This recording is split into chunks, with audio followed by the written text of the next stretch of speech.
out there like because like I hit you about the wholesaling shit and stuff or whatever, and I wanted to start like kind of put my foot out there and get my feet wet or whatever, and just kind of mention to people, because I saw somebody say like, you'd be surprised, you most likely have someone on your friends list on Facebook or something that is looking to get out of a house, or even just some kind of situation that may be beneficial to you.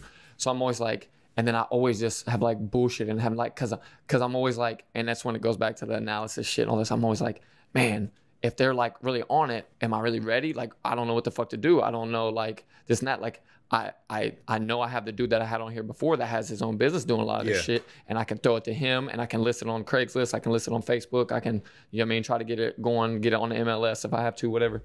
But I was like, I'm always like, man, I'm like, man, I just need to fucking get out there. So before I became a real estate agent, I got into wholesaling, and I never did any deals, but I learned so much about it. Everything that you go through when you start learning, like doing classes or something, or learning from somebody, a lot of things they'll teach you like 90% of it. Let's wait. Okay. Let's actually get into that. Oh, you want to keep rolling? Go ahead then. Go ahead. Well, yeah, let's just start. We'll start and then. I mean, you could keep talking and just kind of segue in, man. I mean, I'm rolling. That's not. Oh no, I know. That's what I'm saying. I was just rolling. Gotcha. It's all good. All right, well then go ahead with what you're saying. They'll give you like 90%. They'll give you 90%, and there's always that 10% that you need to know to get to the next level. And it's always like, okay, now pay like this amount of money. Right. But there's so much stuff on YouTube, and there's so much stuff that's free that you can learn. And there's so many other people that are willing to teach you stuff, that there's so many different ways to go about wholesaling.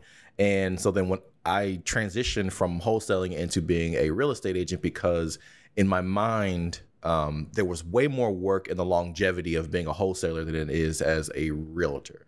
And I mean to say realtor.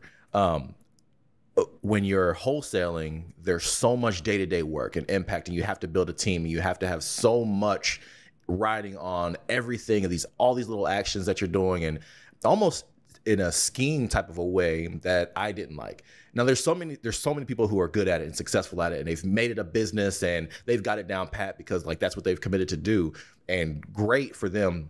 But for me, I just didn't have that type of energy. Like we talk about numbers and stuff. Right, like it didn't feel right. Yeah, like for me, it just wasn't right. And my position was more of like, okay, I know that I can do this over here. Somebody else can do this over here. Gotcha. Yeah, that makes a lot of sense too. I mean, I wanted to get into it, and that's kind of like at first when I first started hearing about it, my thoughts were kind of like that too. Like it almost sounds kind of shady at times. Yeah. Like this, that, and me and Luis had kind of discussed it and talked about like, do people want or will people just try to go straight to the seller around you and stuff like that, and like how does that work? Right. And then the more I've done more and more research about it, and I'm going to keep doing it because I want to like try to get comfortable with it before I decide whether or not it's something to like throw out and it's not going to be my thing, or if I'm going to like dabble in it or go hard with it or whatever the case is.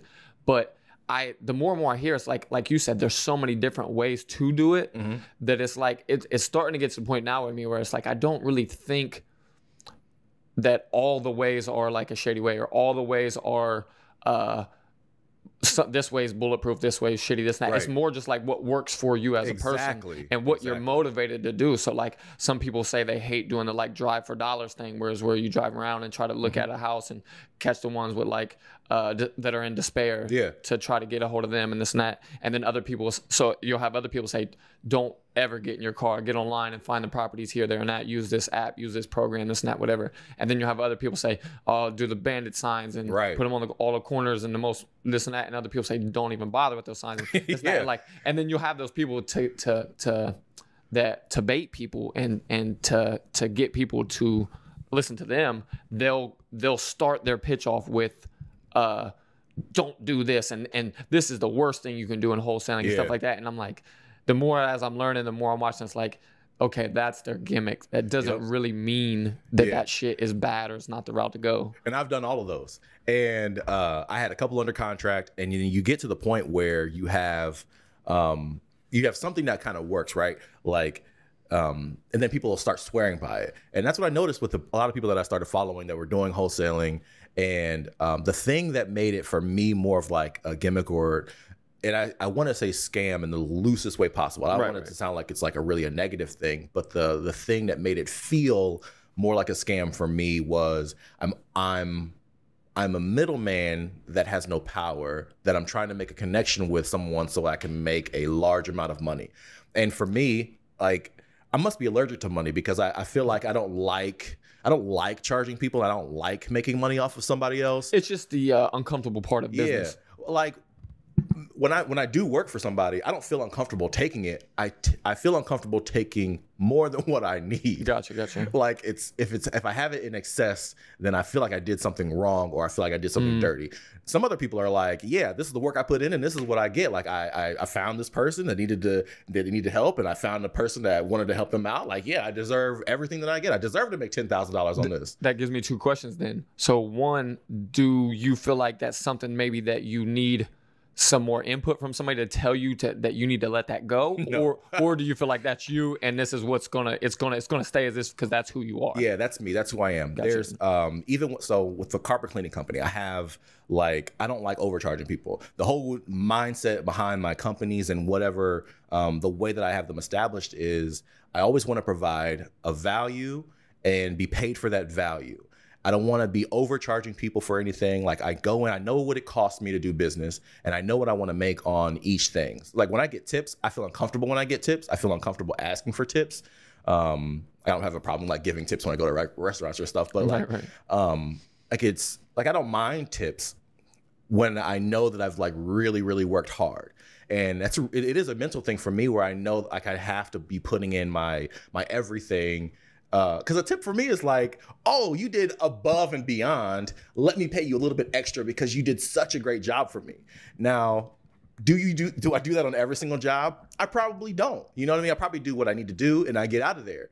And I've had plenty of times where I've done that and I've gotten a tip and I'm just like, oh, well, to them, I did an exceptional job. But for me, I may feel like poop for like 2 minutes and then, you know, it's whatever after that. But like, it's just that moment where I'm accepting extra that I don't feel like I did extra that makes me uncomfortable. Right. And it's understandable too. I've always been a person that I, like when someone like first offers you some kind of tip or some kind of extra for something, your first reaction a lot of times for a lot of people, it sounds like me and you both, is like, oh no, it's okay. Like, don't worry about it. Like you almost just instantly want to tell them that. But the other thing I was going to ask you, just because you mentioned it, when you said you felt like you didn't have any power in the wholesaling thing, why? Because I mean, so the process of a wholesale deal is you find somebody who needs to get out of the house. Right. In their process, they may have all kinds of things that they need to rush out of it. So maybe they're going through a divorce, need to hurry up and sell it, or they're about to lose it. Yeah, so many different reasons. A million different things. At that time, they are the most vulnerable, right? Like they really need to do it really quickly, and they're looking for somebody who can make that happen.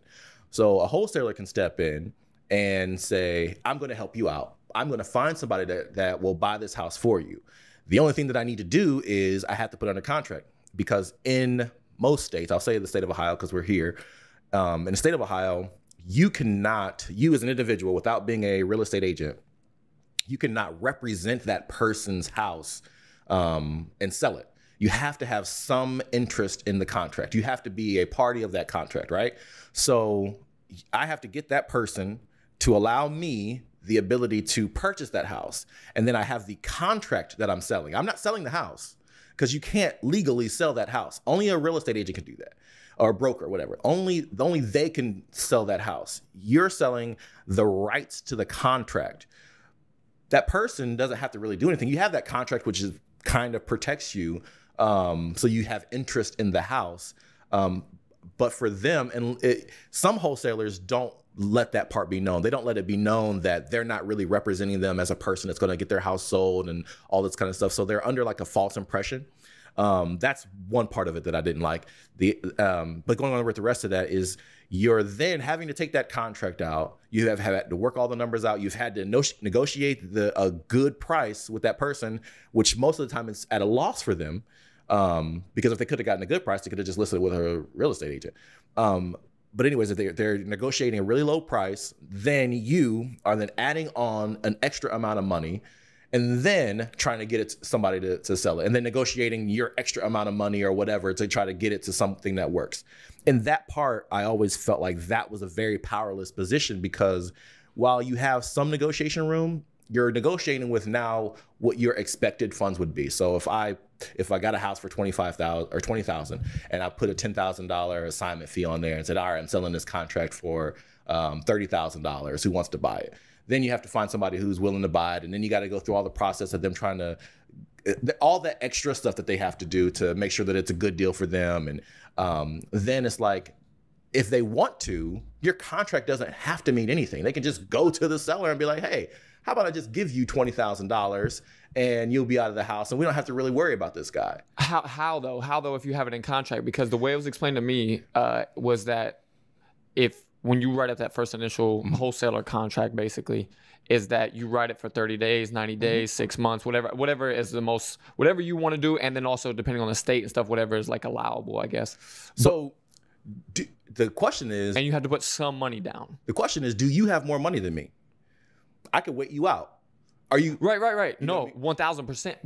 But the person selling the house is trying to do it quickly, right? And there is other buyers that will not want to wait and will say, "This is a good deal. I'll take it now." If it's a good deal. The problem is there's a lot of wholesalers out there that don't know how to get a good deal. Gotcha. So then they're going out there and they're trying to, if I'm a buyer and I have an investor and I have enough money to just be like, I could just do this deal. Right. I don't really need you. There's a lot of savvy investors out there that go ahead and do this themselves, or they have wholesalers on their team that will already go ahead and do this.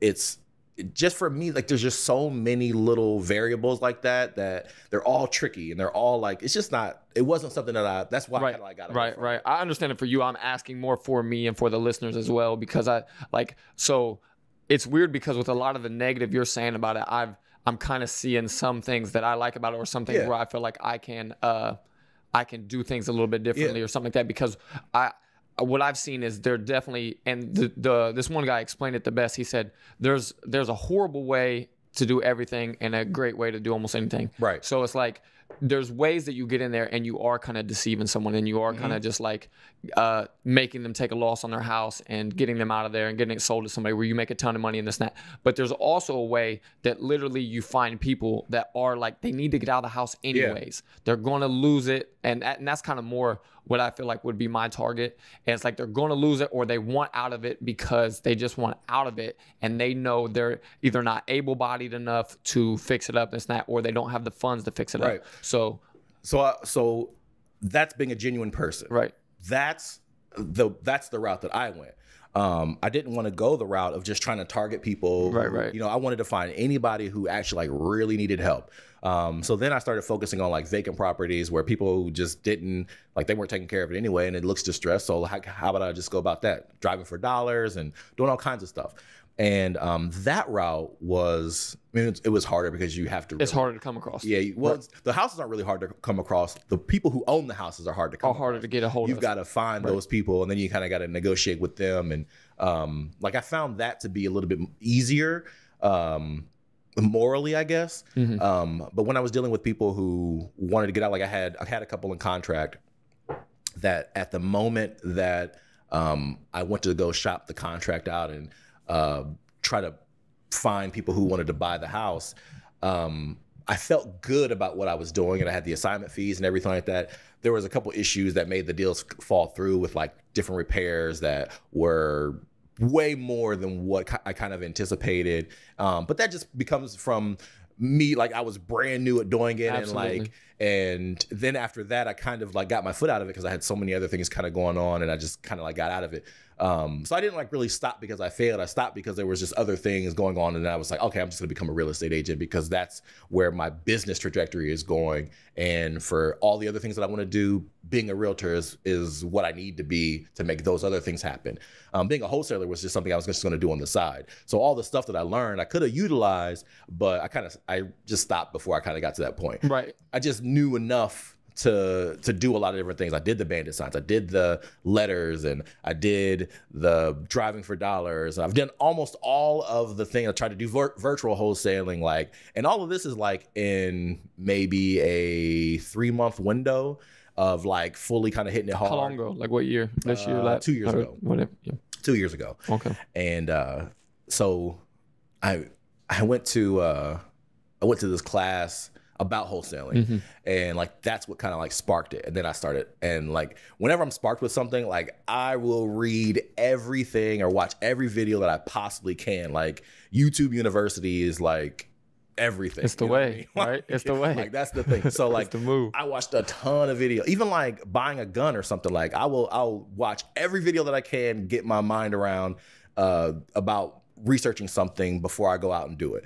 And so like I watched all these videos about wholesaling and what I can do, and all these people that are really great at it and have marketing themselves. And when you have a business mind, you start seeing what's the financial gain? What is the actual run that you want to be on? And for everything, it's not the act of wholesaling itself that makes you the money.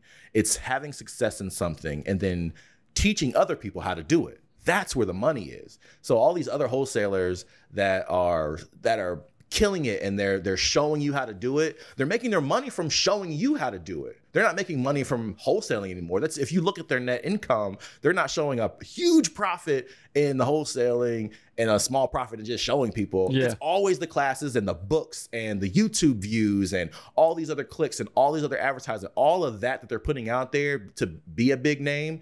That's what's making them the income to allow them to continue to be a wholesaler. And so to plug a quick joke, what are we going to get you to start teaching the people? I mean, you know what? It's funny because I have been considered a mentor for a lot of people, and I try not to be because I'm just not a guy that considers myself to have like all the answers. I'm sorry, I keep tapping my foot. Oh, you're good. No, I had to cough, so I kind of moved away from the mic. I've had people that have like that'll ask me questions and stuff, and I had thought about writing a book. I'm just not a guy that thinks I know too much about everything enough for me to put it in a book. That's what Josh thought too, man, and that's why he did streams here this lane here. I love Josh, man. But he said he had to just kind of get past that hump and write a short book is what he did. So like, I don't know if you've seen it or you look at it, but it's like it's big lettering, it's pictures, there's graphs and random stuff in there, whatever. It's like it's not a lot, even though it looks like a decent, good. You know what I mean? Like, I say decent, but it looks like it is a good, nice little book to have for some solid information on business and ways of making money and stuff.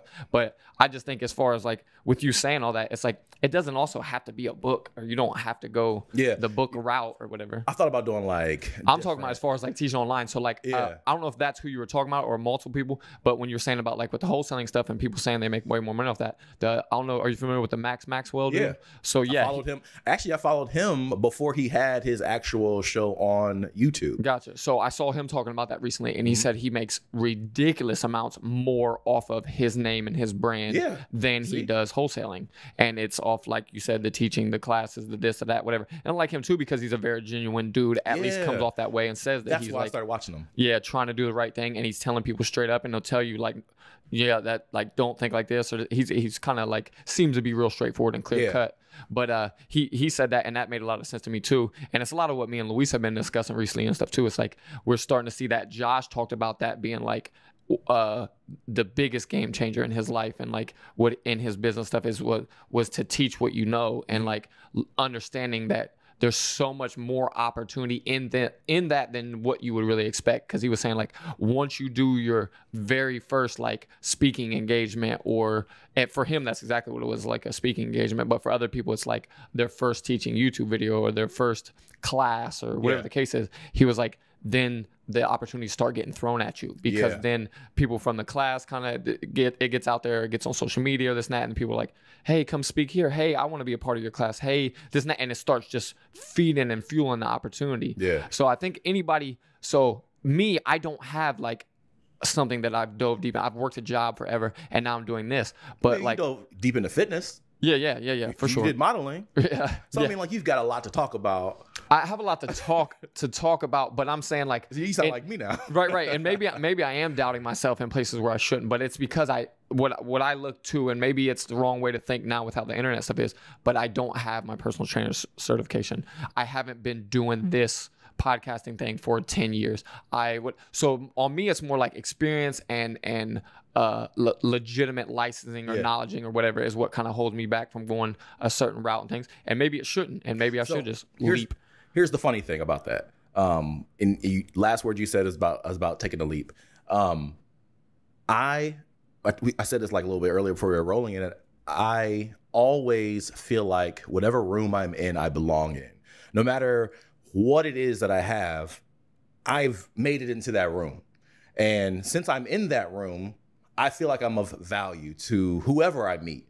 That's not an ego, that's not an arrogant type of a thing, because I'm still going to take everything in about that room. Like, I'm still going to learn from other people in there, but I've made it in there. You know what I mean? If I start doing something, like if I started writing a book, I would feel like I belong writing a book. The sales will tell me if it's worth it or not. You know what I mean? But other than that, I feel like whatever I'm doing, I belong doing, or else I wouldn't have been able to do it. And so, like, I just feel like I don't get in my head about like if I should or shouldn't do it. When I think about like not doing it because I don't feel like I don't know everything, it's because I'm comparing myself to all these other experts who have done all this research and have put their life into it, and they're like doing it day to day. Like, I'm not going to get into that level. If I get to that point, I probably will be at that level, but I'm not at that point right now. So I can kind of see where you're going with, like, you didn't get your certification or whatever, like you didn't, because you didn't do all, you were doing it for you. You weren't doing it for other people. When people start writing books and they're doing it for other people. Absolutely. And that's just not where my mind is at right now. Like, I can help people. I can, you know, I kind of gave a quick synopsis about wholesaling, but I can really go through wholesaling with a lot of different people, especially the stuff that I learned from being a real estate agent.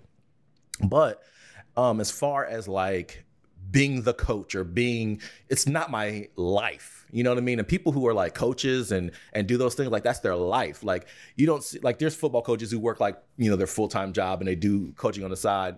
You don't meet an NFL coach doing it on the side. Doing a bunch you know what I mean? You know what I'm saying? Like, when you come to like a certain level of then, you know, charging people or being that voice, they're not doing anything else on the side.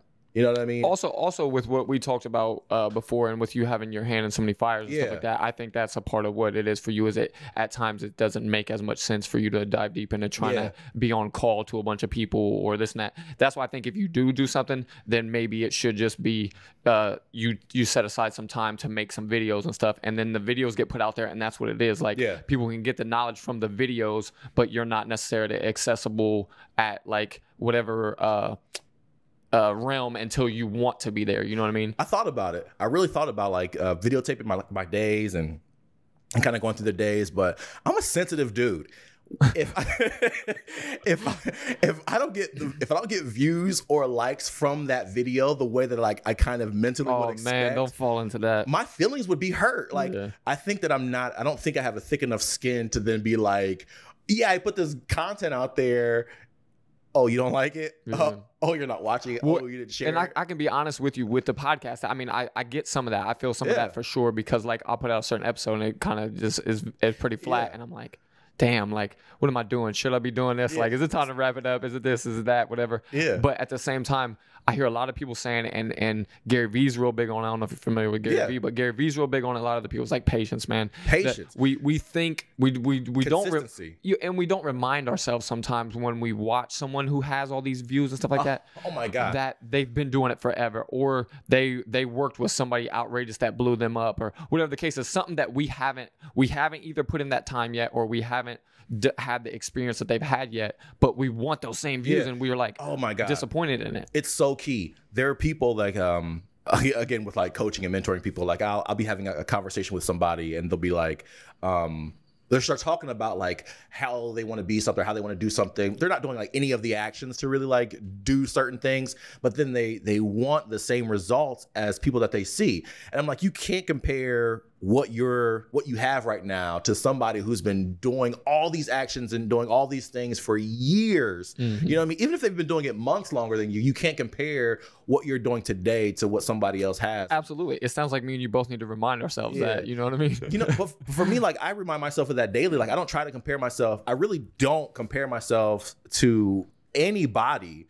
I just know, like, individually. Maybe you are in a roundabout way and you don't see it, because if you're thinking about the views and all that, to me it sounds like you're saying, oh, well, if someone else had put out this, or you know what I mean? No, or like, I've seen other people put out this type of content and they get 100 and some views in no time. Isn't that so? In a way, it kind of feels like you are, and maybe don't see it, or maybe it's something different. Well, so for me, for that specific example, if I put it out there, like, at least the ones like I feel like my friends like on Facebook, like if they didn't watch it or share it or something, like that's what I feel like. It doesn't need to go viral. Right. No, that's not what I'm saying. Yeah. Say like if you had like it's like when you put something out and you say like, oh, I'm doing this today, or like when you put the podcast out, when you started Aaron Wants to Know. When you put it out there was probably like, as soon as you were like starting it, like, and you talked about starting it, I bet you had like 100 likes or something. But then like, not necessarily, man. Well, I feel like there's a lot more support when you're talking about starting something and trying to get into it. Oh, there definitely is, because there's people that want to give you that boost. They want to give you that boost. Yeah, they want to. Then when you put it out there, you're like, where the fuck is everybody else that was like supporting that? Where's all these people that said like they wanted this out there? You know, absolutely. What I mean? But one of the big things I've noticed with that, and I'm trying to remind myself more and more of with that, is that people get numb to content. They do. Okay, so it's weird because all of your business-minded people and your mentors and stuff say post, put it out, put the same things out over and over, rehash old posts and pictures and videos and stuff and things like that, whatever. But I've seen it. People get numb to, oh man, it's another video from Aaron. Yeah. It's another picture. It's another quote. It's another rant. It's this and that. Like, so they might have watched it. They might even like it. Like genuinely like it in real life, not with their finger. Yeah. But they don't push that button, or they don't comment, or they don't share, or whatever. So it's weird. It's a weird thing with that. That's also where I'm starting to kind of, and I feel like, man, like this is so blatant. Me and him have talked about it. And it's like something that I should have paid attention to a lot more, whatever. It's where we have to start, and I see you doing it with your posts with the real estate stuff. It's where we have to start trying to make sure they go to new people all the time, as opposed to always getting seen by our circle, our Facebook friends, our Instagram followers, things like that, whatever. It has to go to new people that it's going to be the first time to them, so they're not numb to it. You know what I'm saying? You know, I've also found out with like consistency in posting, I had learned, you know, just through, you know, watching other people with content, that even if they don't see it that day, you don't know what they're going to look at tomorrow. You know what I mean? You don't know what's going to hit them the next day or the next time that they scroll through. And so like, while I feel sensitive when it would be coming to like putting out content that I expect people to watch, or like I would want people to watch, like doing a video series or something like that, I don't feel that same type of negative energy when it comes to like putting a post out every day, because I put a real estate post out there every single morning. Every single day I'm talking about real estate, or I'm talking about carpet cleaning or something. If people see it that day, fine. If they don't, there's going to be something tomorrow. Right. And there may be somebody, you know, throughout the Facebook algorithm that all of a sudden it's going to pop up, and they're like probably the first time that they ever seen it. We could have been friends and maybe we didn't have a conversation, but all of a sudden they seen the post that I had because one person liked it, and then all of a sudden, oh, I didn't know like you knew that person, blah, blah, blah.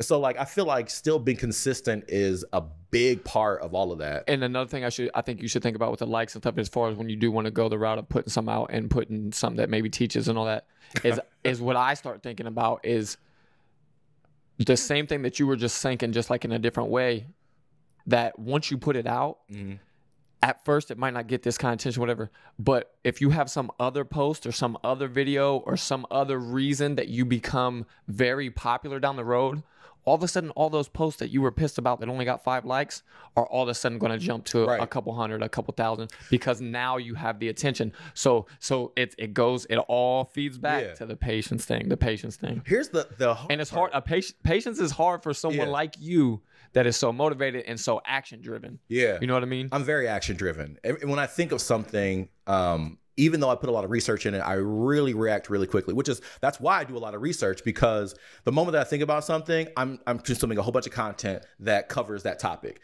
And so that way I can make a decision very quickly, because I don't think that, I feel like people get stopped in the motion of trying to do something because they're so worried about like the analysis paralysis we were talking about. When it comes to me really trying to go out and put out content, what really stops me is, who am I? Who do I want to be? You know what I mean? Not like who am I to other people, like who do I want to be when I'm putting out this content? Do I want to be famous for it? Do I want to be like, what's my route that I'm going to What's your motive for it? And what's the end result you want out of it? Yeah. And so like, that's the part that's really stopping me is what then does that become? Do I then become what? Like that I can't get my mind around what it is that I want to be from that, because I feel like knowing your why is really important. I know my why for so many things. When I'm putting out the content, what is my why? And that's what I haven't figured out yet. If once I get to that point, then maybe there may be some content to come, and there may be like, oh, okay, you're putting it out there, but I want to be able to say, oh, I'm putting this out there because, and then have that good reason. Yeah, no, on no corny shit or nothing. That gives me chills to a degree, because it makes me think about a lot of how I've been with certain content. So I've bullshitted hard with my content with my personal content, whatever. Part of it is I'm like a people person and like a family guy, that I like just being connected, to be in the moment when I'm talking to people, when I'm dealing with people, when I'm with my family for sure, my kids for sure. Yeah. So the phone really isn't in my hand as much as most people, but that's an excuse as well. You know what I mean? Like I can do it the times it is in my hand. But also like you, I think that made a lot of sense to me, that I haven't heard that very many other places, that I need to, if I knew more exactly why and what the end game is it, because I feel like it's kind of what you're saying, kind of sometimes it's like, well, damn, what am I exactly looking for out this post? This post, maybe it's for more attention to the page, to my podcast, to myself, whatever. This time it's for, I'm trying to help somebody. I want to teach somebody something. I want to this and that. This is just because I just know other people go through this shit, and I want to throw it out there that they're not alone, whatever, anything, whatever. And if it's more goal oriented, that makes a lot more sense, how maybe it can get more narrowed down. But I also feel like we're getting super deep into the weeds without telling people who you are and what all you're into. So tell us real quick, give everybody the name and like the different business ventures that you have gotten involved in and have now. So I've gotten so a couple years ago, Brandon Bridgewater. I'm Brandon Bridgewater. Go ahead, I own a couple companies. One of the main ones I started was called Apartment Elves. Apartment Elves is a vacant home cleaning company. We do vacant apartments, and that was the start of what I wanted to be an evolution of different companies. So then I planned out 10 different businesses that I wanted to have, and to have like a major sector of real estate maintenance in mind. And so everything that you'll ever see me do will always involve something with real estate, cleaning it, maintaining it, running it, owning it, whatever. So the next venture that I was able to start, which was that I had slated, was carpet cleaning, because that involved being in the apartments. And that was like a sector that I'm trying to build up. When it comes to like residential and commercial, apartment cleaning is my commercial side. It's like my cheapest route. It's like my Walmart brand of companies versus like, I don't know, what's it? Marcus, whatever. So it's like I do a lot of those and get a little bit of money that kind of like stacks up over time and to make it bigger with a decent amount of profit margin. Carpet cleaning was something that I was going to do with the apartments and then boost residential, where I wanted that to be more residential than commercial, because the residential I get paid more. So that's like my big dollar amount, right? So that would be able to support Apartment Elves whenever that was done. So that's called Carpet Elves. So then the evolution of the name Elves came from one, it's called The Shoemaker and the Elf. This is a storybook like from... I remember the book from like childhood days, but no idea what it's about. So I remembered it from childhood days. I don't know what about that story that I liked, but I was trying to come up with a name, and The Shoemaker and the Elves, I came up like... in my mind when I was coming up with names, right? Like apartment, because it started with A. I was like, oh, that's fantastic, because that's my primary customer. I don't care about being pigeonholed into that, because that's my target customer. I'm not trying to be the main residential guy. Like apartments is what I want to do, like Apartment Elves. You know what I mean? Apartment finder, apartment, whatever. Like apartment is what I wanted. So A, that's perfect, first letter in the alphabet. Then I was like, okay, apartment what? And then I wanted to be like a character. And I thought about like an animal or whatever, blah, blah, blah. So I came up with the elf because I was like, at the same time I had thought about an elf, the shoemaker and the elves popped in my head. So the story is, really quickly, is that the shoemaker is broke, and these elves come in and help him make these shoes overnight. He becomes highly successful, and he lives out the rest of his days, whatever. The elves help him, and then they kind of go away. So like that was in my mind, and that's a really short, crappy version of the story, but it's a really short story anyway. And the story was written in 1863, so like it's like a cobbler, blah blah blah. So it's a good, quick little read. Anyways, so then I was like, oh, Elves, that's great. I typed in the name, it was available as a website, so then that became it. So then Elves evolved into me. I love like anagrams and like plays on words and stuff like that. So Elves evolved into being an acronym for Elevated Level of Value and Exceptional Service. So I wanted a brand, and that was what I wanted the brand to be. In my mind, every day, I'm like, okay, these are the core values that I want every day. I always want an elevated level of value and exceptional service. That's it. That's all I'm going to do. I'm always going to promise that every single time I deliver anything. So then Elves evolved into Elves Home Services. So that way I had everything under that title, and that's what it was going to be. Like, that's my brand. So everything is under that name. So then I'm going to have property management and landscape. Like, there's all these other companies that are coming. Those are the first two I started with.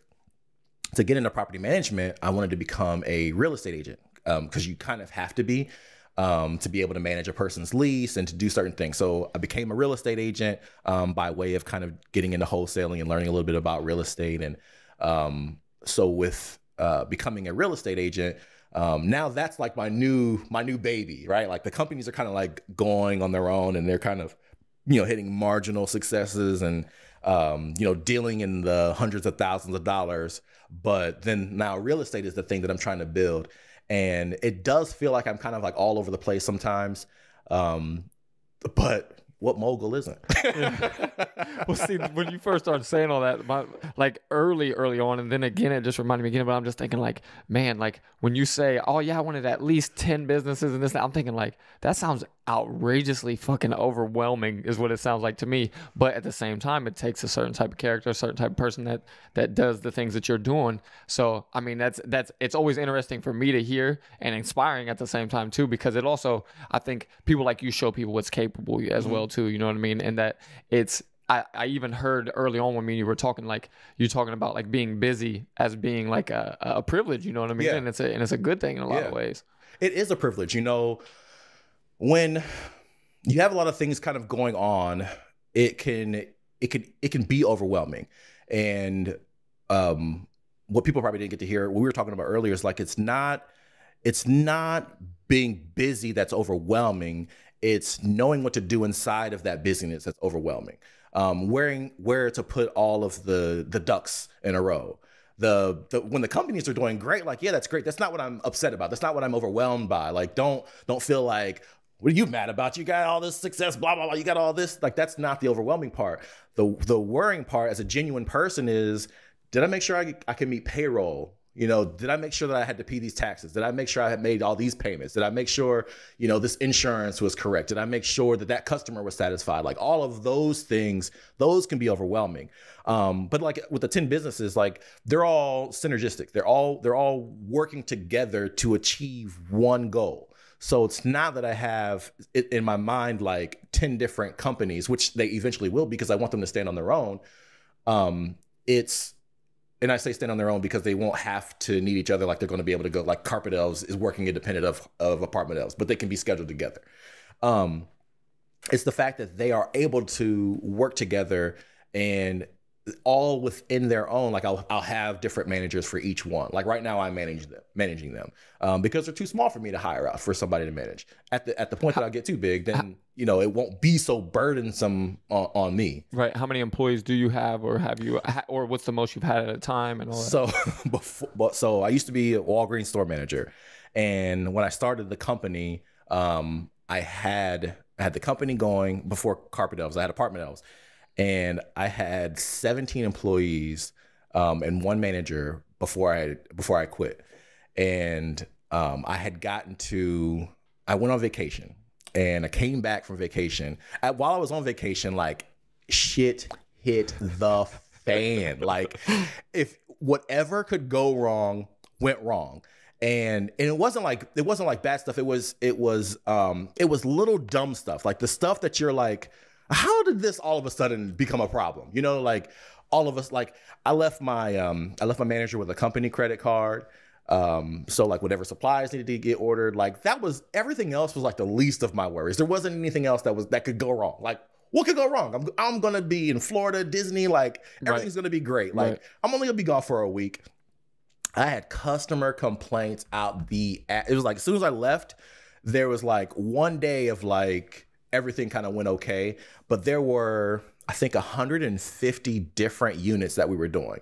And so every unit for me is worth between $70 and $100. So in a week's time, there were 150 of those units that were to be done.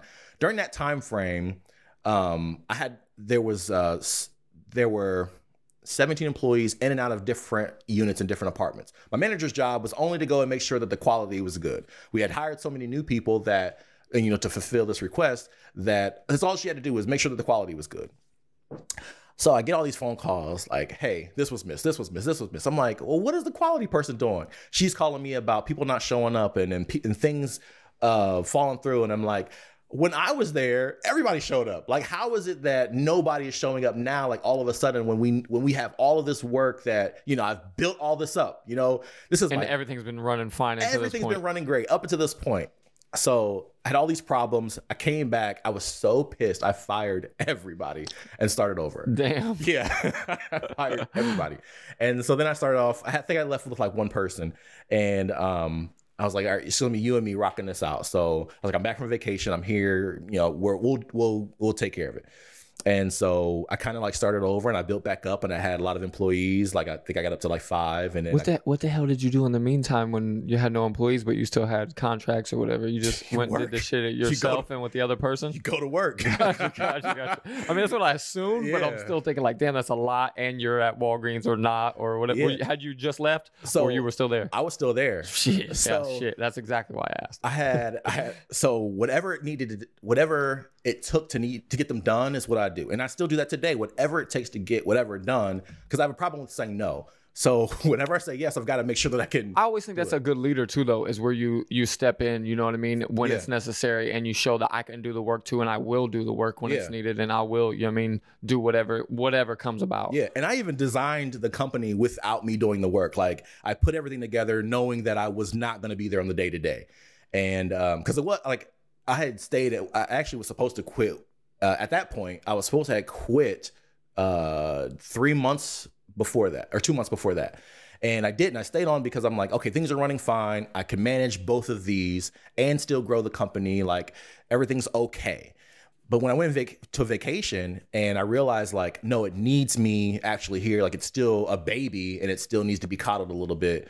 But there was also some other process breakdowns in there. It wasn't all like my manager's fault or like everybody's employee's fault. There was like some communication, like I needed that crap to happen for me to be able to evolve in the company. Put things in place. Gotcha. So when I came back and weird story how I ended up quitting my Walgreens job. But when I finally quit, then I was able to refocus and then revamp a lot of different things because it was like it was October. So it was like right in the right season for me to kind of like make some adjustments. So when I fired everybody, it was really like a real positive thing for the company because I then was able to transform, like I got a new CRM and new invoicing, I saved money by switching over a lot of different stuff and new payroll. Like I did all kinds of stuff. Like I revamped everything. And I didn't just fire people. Like I fired like myself as a boss, and I had to go back and be like, okay, I've got to make myself worthy enough to hire again. What am I going to bring to the table? All right, that's self-reflection. Yeah, in business, you've got to be able to do that. Man, in life, you got to be able to do that. I'm fighting for my job every day. And I like that. In every company that I have, I'm fighting to stay employed. Would I hire me again today? Like, would I promote myself? Those are some tough questions to ask. Like when you have to evaluate your performance on that day, would I give myself a raise? Would I give myself a promotion? Because I was doing that for years as a manager for Walgreens. Like I'm always evaluating people. But you have to be able to turn that onto yourself as well and be like, okay, do you deserve that quarter raise that you want so bad? Do you deserve the lifestyle that you really want to achieve from the success of these companies?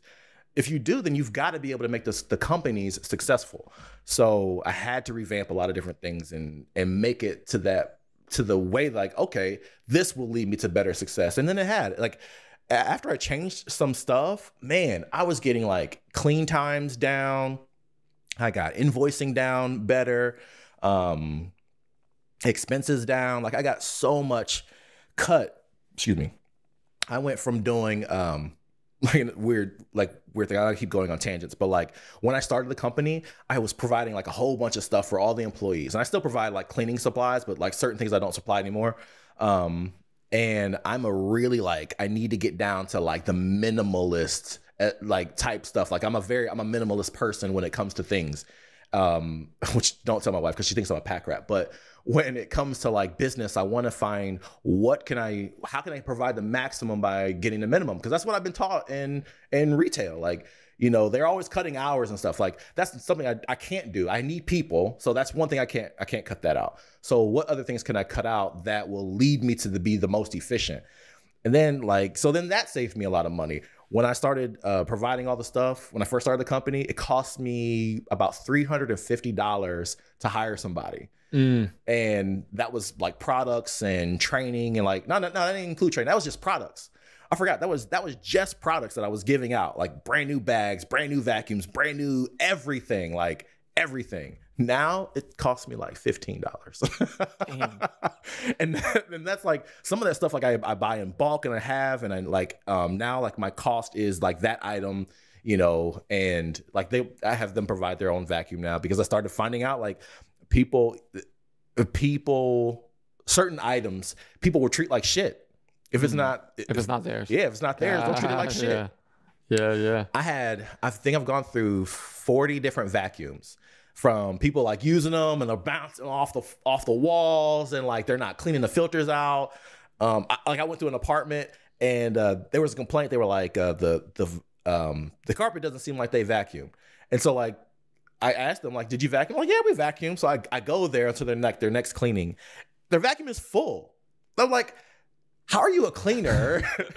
Your vacuum is not sucking up anything like the whole like just little stuff like that. Right. But it was like little stuff like that. Like, well, and I'm sure you ran into some people that you hired and stuff that also was like they had a lot of that stuff because that's the business they get into or they knew what they were getting into and stuff too. Not a lot, but I'm sure like that played a part too where you're like they can get their own vacuum, or they can come with their own vacuum. A lot did. It's funny that a lot. I've had people who like went through the interview process and like, oh, I gotta get my own vacuum. Mm-hmm. Yeah, like you don't have a vacuum. And I'm like surprised that they don't have a vacuum. You'll be surprised. Like there's people who don't have like basic cleaning supplies. Well, there's probably a lot of people that clean houses that don't clean their own house. Yeah, I mean, I've seen we've all seen it with people that renovate houses, don't renovate their house. People that don't cook at home. Yeah, so, I mean, it happens. So I mean, like it's crazy to me when I get into stuff like that, but. You know, but those were things that were happening when I came back that I kind of like that made the decision like, oh, because I came back for like a week before I kind of like fired everybody. I didn't like just come back, be pissed and fire, but it wasn't like an emotional decision. It was a calculated business decision that I started seeing like the excuses that people have, and I'm not good with excuses. Mm-hmm. There's so many ways around different things that when people start providing excuses for why they couldn't do something. I'm like, did you provide yourself any reasons to do it? You know what I mean? Like, you were quick with these excuses. Right. What reasons did you come up with? Like, what other solutions did you have? And I prided myself on being what's called a solutionist. And like, I had coined that as a your thing. I didn't make that word, but I made that as my thing. Oh no, like, I get it. There's a way to get something done. For sure. I understand. I mean, that all makes a ton of sense to me. Which is why I have a problem saying no to things because I'm like, there's a solution. Right.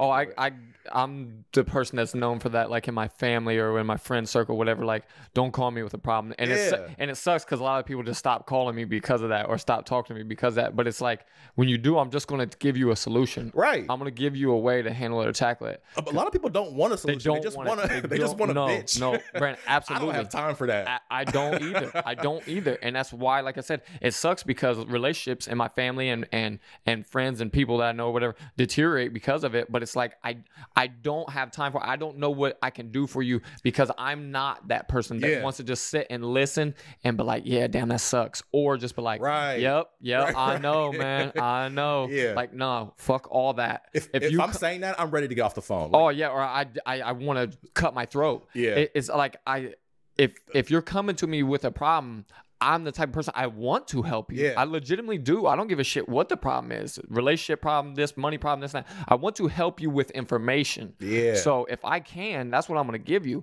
And if you just start going back around, and there's a lot of people that do this. They either go back around to the kind of like a different way to explain the problem, stuff like that, or they just like, they kind of get lost and they get ramble into something else. And it's like, oh, like you said, you don't want a solution. Yeah. You don't want a solution. I can't get into that shit. Perfect example. I was having a business conversation with somebody, and we were talking about like different strategies. 2020, we're doing these different goals, and I had to write that out a couple times because I have a couple different businesses. So I had to write out goals for each business of what I want to do. So it's fresh on my mind. Like every day I've got to hit these goals. And there's 2 books that I'm following right now. Like I've read a ton of books, but there's 2 books that like have been important to me recently that I'm like all about. And so it's trying to achieve my goal. Like those are in my mind. I'm like, okay.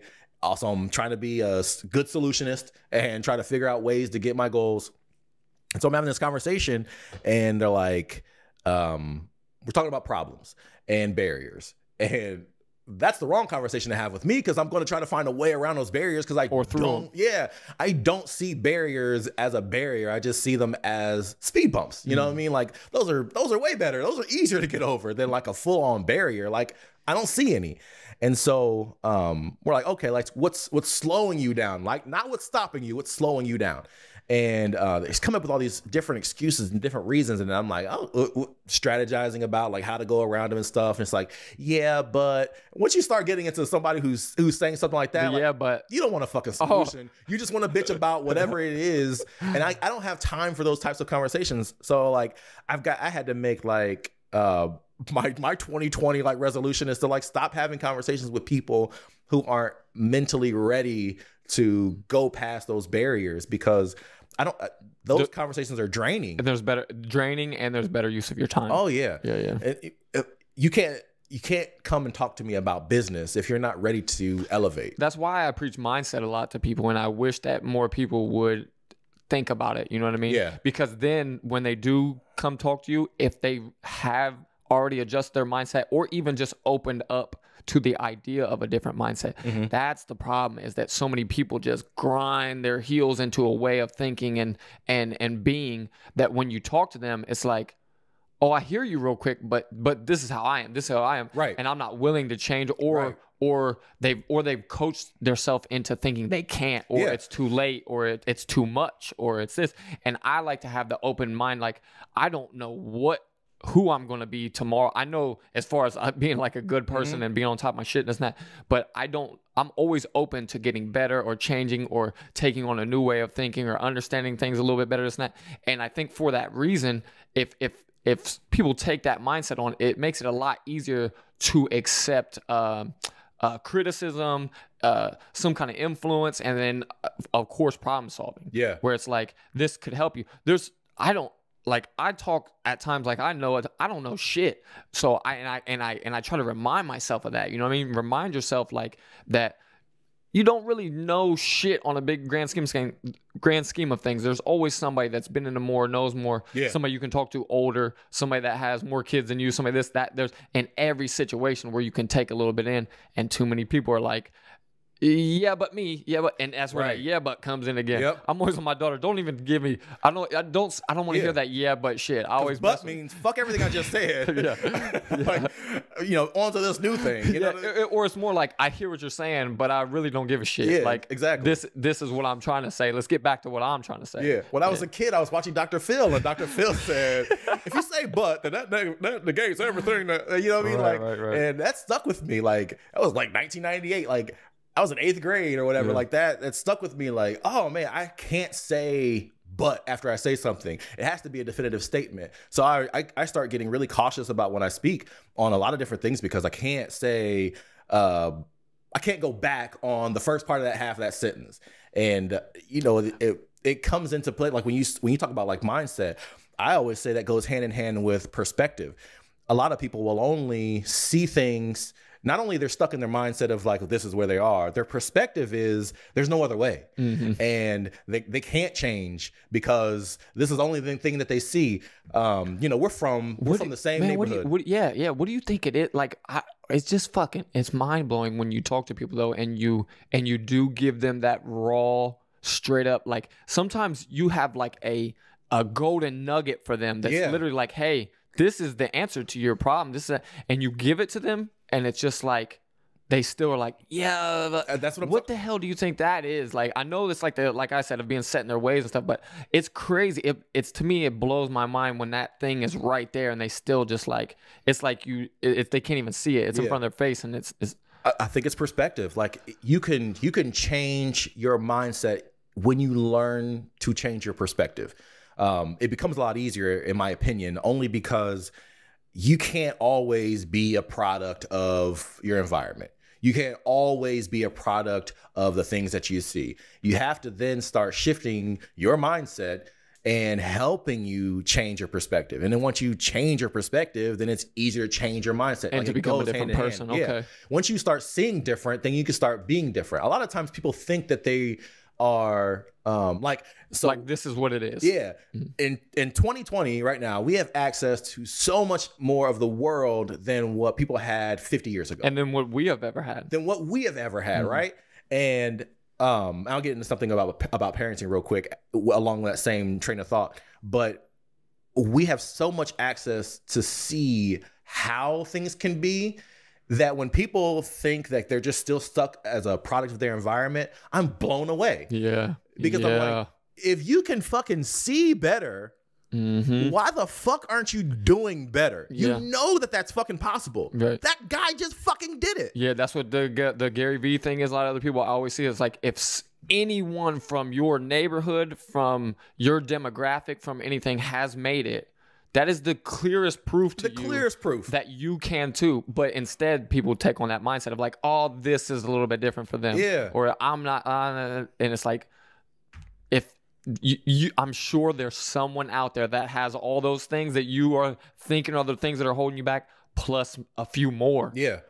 And same thing when I was thinking about parenting is that you'll hear parents like, oh, I just wish that they would do this or do that. Like parents usually will always want their kids to do the same thing that they did when they were kids. And like, they don't got the same shit you had when you was a kid. You could only fucking go outside when you was a kid. They've got video games and like I think about my son, like I don't harp on my son about playing video games. He didn't even get an Xbox till 2 years ago. And now he's 14. So like a lot of his childhood, we played video games together as a family. And like that was the extent of his knowledge of playing video games. When it became more of like Xbox Live, like Fortnite and stuff like that, like that's the social media of my now teenage son. You know what I mean? Like my son's not on Facebook. He doesn't play with TikTok. He's not on Instagram because they do video chat and stuff like that. But I can monitor all of that, but he's not on Facebook, which I think is like a little bit more detrimental to like teenagers. But that's their social media. When he's on there, he's got like 6 of his friends and they're all playing this video game. And it's not so easy for him to just go outside and play. Cause it's fucking scary. Like as a parent now, if my mom could like make me stay in the house and not be bored out of my mind, I bet she would because she was a protective parent. I'm a protective parent. While I want them to go outside and play, I know it's just not that easy for him to link up with his friends. If my son goes outside right now and plays, and I live in the suburbs, nice neighborhood, everything is great around me, for him to go outside, I am still scared. Why is that? You know what? Maybe because I might be a product of my environment. You might be. From the hilltop, like I was. Your son is also huge, by the way. Let's plug this in there too. So, for everybody who has been harping on him about playing sports, he's actually going to start playing football next year. But I'm 6'2". My son is 6'3", and he's 14. He's been 6'2" since he was 12. There's not a lot. There's really not a whole lot out there for him to be scared of. But let's get into what you do think. As a parent, he's my firstborn and he's my baby. There's nothing I value more in life than being a dad. And he's my baby boy. And like my daughter, she's the fearless. Like my son's not like scared to go outside, but like if he goes outside, like I'm always worried about like what's going to happen. I'm worried about like different things. And like I live almost near like a cul-de-sac, like where there's not like busy streets. Projecting your childhood onto him. 100%. As parents, that's what we do. We always do that. Right, like, for sure. It's almost inescapable. There's barriers that I have where I'm like, yeah, they've got different stuff, like different things, blah, blah, blah. But I'm still protective because, you know, I remember like being on the hilltop and kind of like walking around down different streets. I remember being accosted by police officers because I always fit a description. I remember just scary people in the neighborhood, and I'm always kind of like being worried, watching my back. And I was always a big guy, so it wasn't like I was, which is also a misconception. People think that just because you're big, like nobody's gonna fuck with you. Like that's so false. Well, it's not nobody, but it's less. It is less. People think that. No, it's like, less. It's less. B. Trust me. Like I didn't think so at first too, but then I've heard a lot of people. If you listen to a decent amount of people that are short people, like have conversations, they'll say like, "Oh, he was a big motherfucker. I wasn't about to test those waters or something." So there's it plays a part. But go ahead. Baby, I'll take your word for it because I've never been a small guy, so I don't know what it's like. That's exactly what it is. I had to put myself into that mindset. Even though I've always been a skinny dude, which kind of helped that mindset, you know what I mean? Where it was like I always felt smaller even though I was tall or whatever. So that's what I think kind of helped open my mind to listening to these smaller dudes like, oh shit, yeah, they are thinking like I guess I grew up with some like size difference. I grew up with some firecracker ass like little people. So like like my best friend, he's shorter than me. We're same age, and everyone always thought like you know, we would ride our bikes together. Like, oh, why are you hanging out with that big dude? I'm like, we're the exact same age. Like, what are you talking about? And so like, but nobody was gonna fuck with him. You know what I mean? Like, so like I kind of grew up with around that. So like, I need more on this. What are you scared of with your son? Oh, so like in a suburb neighborhood at that? I'm not like so like we talk about like news stories being like the filter that we see sometimes and trying to like stay away from news. And what's inescapable for me is child trafficking, and it's a fear of mine. Like, yeah, he's 6'3" to a lot of people out there. He's about my size, like whatever. So like in my mind, I don't give a shit about his size. In my mind, he's my baby. He's still a kid. Yeah, right. He's a kid. He's like, do I trust that this 13-year-old, 14-year-old mind is going to be able to get himself out of a crazy situation? You know, I'll have to send you the stat on that though, because I came across a crazy stat with that because I used to worry about it too. And I still do. I especially do now. I have a little young daughter. Yeah. You have a daughter as well. But there's some crazy stat on it, man, where like the percentages of it where it actually happens is like way lower than what the media and social media has kind of like portrayed lately. Yeah, the fear isn't for him to go outside. The fear is like him like being away from me. Like I'm always worried about my kids. Like they're home alone now. Like I'm not like really worried in that kind of way. It's just always in the back of my mind. So like, what I was saying is like, it's not like so easy for them to go outside and play only because like their friends like live far away. Like when I grew up, there was kids like right across the street from me or right around the corner from me or whatever. Like it was really easy for me to kind of like link up and just meet like right on the street and just kind of like be right there. In the suburb, but that's also where the video games have created that. Yeah. Do you see what I'm saying? Yeah. And it's no fault to you or fault to whatever or whoever created the systems and this and that, but that is what I'm noticing has created. And it's definitely hard at the even younger ages than him too, where it's like they're not likely to get up with those people often or anything like that. When they get a little bit older, they start to get his age, maybe you will take them somewhere and drop them off. Maybe they will start to be around somebody that has a car or whatever, that type of thing. But it has created that because the kids at a young age aren't going outside and playing, then their only friends become the distant ones. Do you see what I'm saying? Like the friends that he has, they're all from school. Right. So that's all he's playing with on the video games. Right. So like they just happen to live like in the areas that it's not as easily accessible. Right. It's not as close as them walking out the door. I feel like on the hilltop, we live on a grid, right? So like you and I don't now. We live on windy streets. And like in my neighborhood, I'm deep in the windiness of the street. So like it's kind of far for him to kind of like wind through the streets and go around to go to his friend's house, and they're like super far apart. my best friend lived right down the street. I could go out to the middle of the street. He can go out to the middle of the street, and we could wave like, you know what I mean, like a half a mile away. And like in my mind, like that felt safe. Right. But there's no like straight angles where I live at now. I will say that it's getting more and more to be said. That like I think you may be doing the thing that we were talking about early on too with the comparison, man. Maybe just don't compare it as much. And don't get me wrong, I'm not trying to give parent advice because you're way farther along the journey than me, and I know like my kids are super young, man. I don't even have a whole lot of experience with them. But what I'm thinking as well is like, it's just because it's different doesn't mean it's bad. You know what I'm saying? Or it's scary or like. I don't think it's bad. I'm naturally a scared parent. Like my mom is gone. I don't have a dad. Like he's not in my life or whatever. But like, there's just factors at play. Yeah, there's a lot that goes into my worriness of being like away, like and it's all like just basic like paranoia fear. Like there's so many other things like I can tackle that don't worry me. I'm not scared to be broke. I'm not scared. Like there's so many things I'm not scared of. But like, well then maybe that's what it is. Maybe I'm just realizing it's different. Not realizing it's different. Like different like, fears for everyone. Oh yeah. And like my fears will probably not be the same as somebody else's fears. It's just like and I feel like when it comes to parenting, there's a margin of irrational fear that people are allowed to have. Like I will never tell someone that, oh, don't worry about that. If you're fucking worried about it, then do something about it. But I will never be like, oh, well, you're wrong for worrying about that. Okay, you know okay, I see what you're saying. Yeah. And like if we always kind of did that, well, not like I say we always kind of did that. I feel like we do that too much to different people where they feel like they're doing something wrong.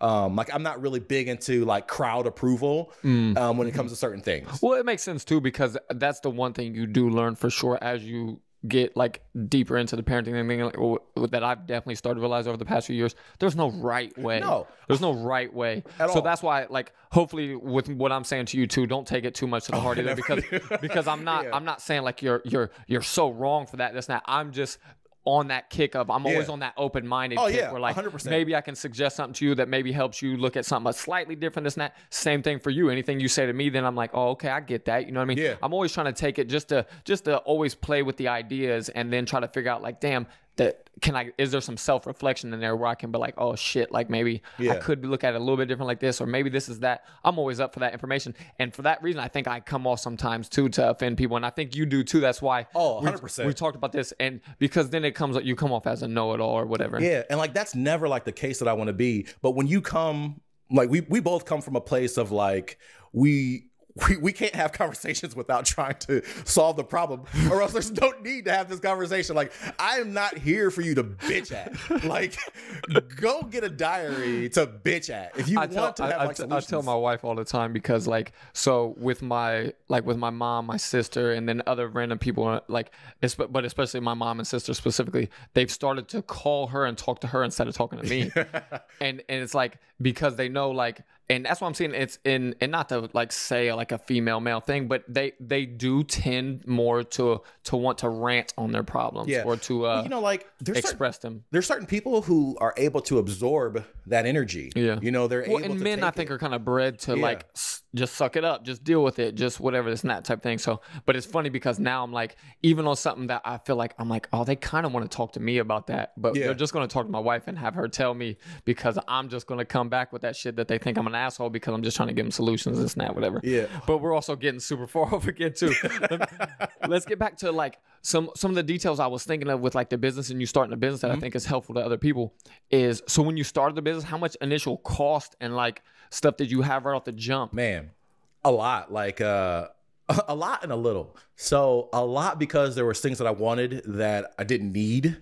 And so speak to that too then speak to like, make sure you let that be known. If there are things, sorry to interrupt, but if there are things where it's like, oh man, I thought I needed this and this and that, whatever, like, and just get into that real quick of how starting. So when people talk about like business being like a baby, it's 100% equatable. When you first have a kid, and I'm going to tie all this in. So when you first have a kid, when you're pregnant or when your spouse is pregnant or whatever, when in that moment of development, you're like, oh my God, I got to get a car seat. I got to get this stroller. I want to get these clothes. I want to get all of this. You get all of this stuff.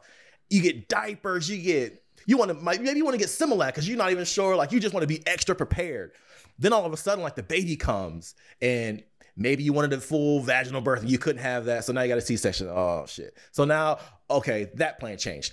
Now the baby is, instead of like this 8-pound baby, you got a 10-pound baby. And now like the new onesies that you got, okay, those didn't work out. So now I got to return. Maybe the breastfeeding doesn't work and now you're doing formula. I know exactly what you're saying. So that's the same thing with business? Yeah, with business, you got all these things that you want to get. Like, you want to get this squared away. You want to get squared away. And like, you may even have your logo squared away up until the point where you start and you're like, I don't like that logo anymore. Now I'm going to spend money and get another one. Like, so there's all these different things that came up like that were expenses that I kind of like spent money for that I kind of really didn't need to. So like that in my mind was expensive, but to start it was for me, relatively cheap because it was a cleaning company. So I knew like, I did research on the minimal things that I needed, right?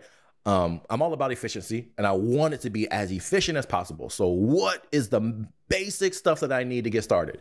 And I started there, like, and that stuff, like, you can start a business in like $200, you know? So the hardest part is like the customer acquisition. Like, that's the expensive part. Marketing and all that. Marketing. Everything in life is about marketing. So like, that's always going to be the biggest expense. Everything, literally every single thing in life is about marketing. Like, it's crazy, right? The older you get, the more you realize that shit. Yeah. And I knew that before because I went to school for marketing. I didn't finish, but like, I knew that like that was always going to be something that was always going to be needed. So like, I wanted to get into that. But like, I just had like different life circumstances that like, I didn't finish it. But, so when I started, to get the money, I was working at Walgreens and I was like, if I couldn't just like take money from Walgreens and, just put it into the company now. So like, I had to be able to sustain life with that and then find a way to get extra money. So I started doing Uber, and I did Uber and Walgreens. Like, I was working like on Friday night. So like I'd do it like after I got off of work a little bit. And then on Friday, I would get up at 5 o'clock in the morning. I would go to the gym. I would make it into work around like 7. I'd work all day till 5. The moment that I got off at 5 o'clock, I would start doing Uber, and I probably wouldn't stop until about 3, 4 o'clock in the morning. So like, that was a 24-hour day. And then I would go to sleep for a little bit in the morning on a Saturday. And then I would work all day Saturday driving, doing Uber, and all the way through to Sunday and nonstop. So that was my weekend. Then it got to the point where I was like trying to do a little bit of that during the week. I wasn't crazy. I knew I needed like a little bit of sleep, but like, you know, I could still function. So any little extra thing that I could do that was getting money, then I was going to, so I could put into the company. So I did that for a couple months, and every time I had got paid, I was using that money for like the next thing, like a new license or a new piece of equipment or new whatever. And then I started building up a cachet of like a lot of different things, and I was like ready to go. So then the launch date was December 2nd, or I'm sorry, the launch date was the week of Thanksgiving of 2016. So I launched that week because I was mailing out postcards, and my mind, it was like, okay, the postcards will be, you know, they'll kind of go through the mail. Like, usually they'll go through the mail through the next day, and they may see the postcard, and it may just be on top of their mail or whatever. And I was like, I mailed out to so many people that if I had a few, then I was okay, because I didn't have everything like 100% in place. Gotcha. So like, if I had like a little soft opening, like that was like my soft opening. And so like, I mailed out like 1,000 postcards, and I got a customer. And so like, my first business day was December 2nd, 2016. And I had no employees. So they called me and set up everything. I said yes, because I don't say no to anything.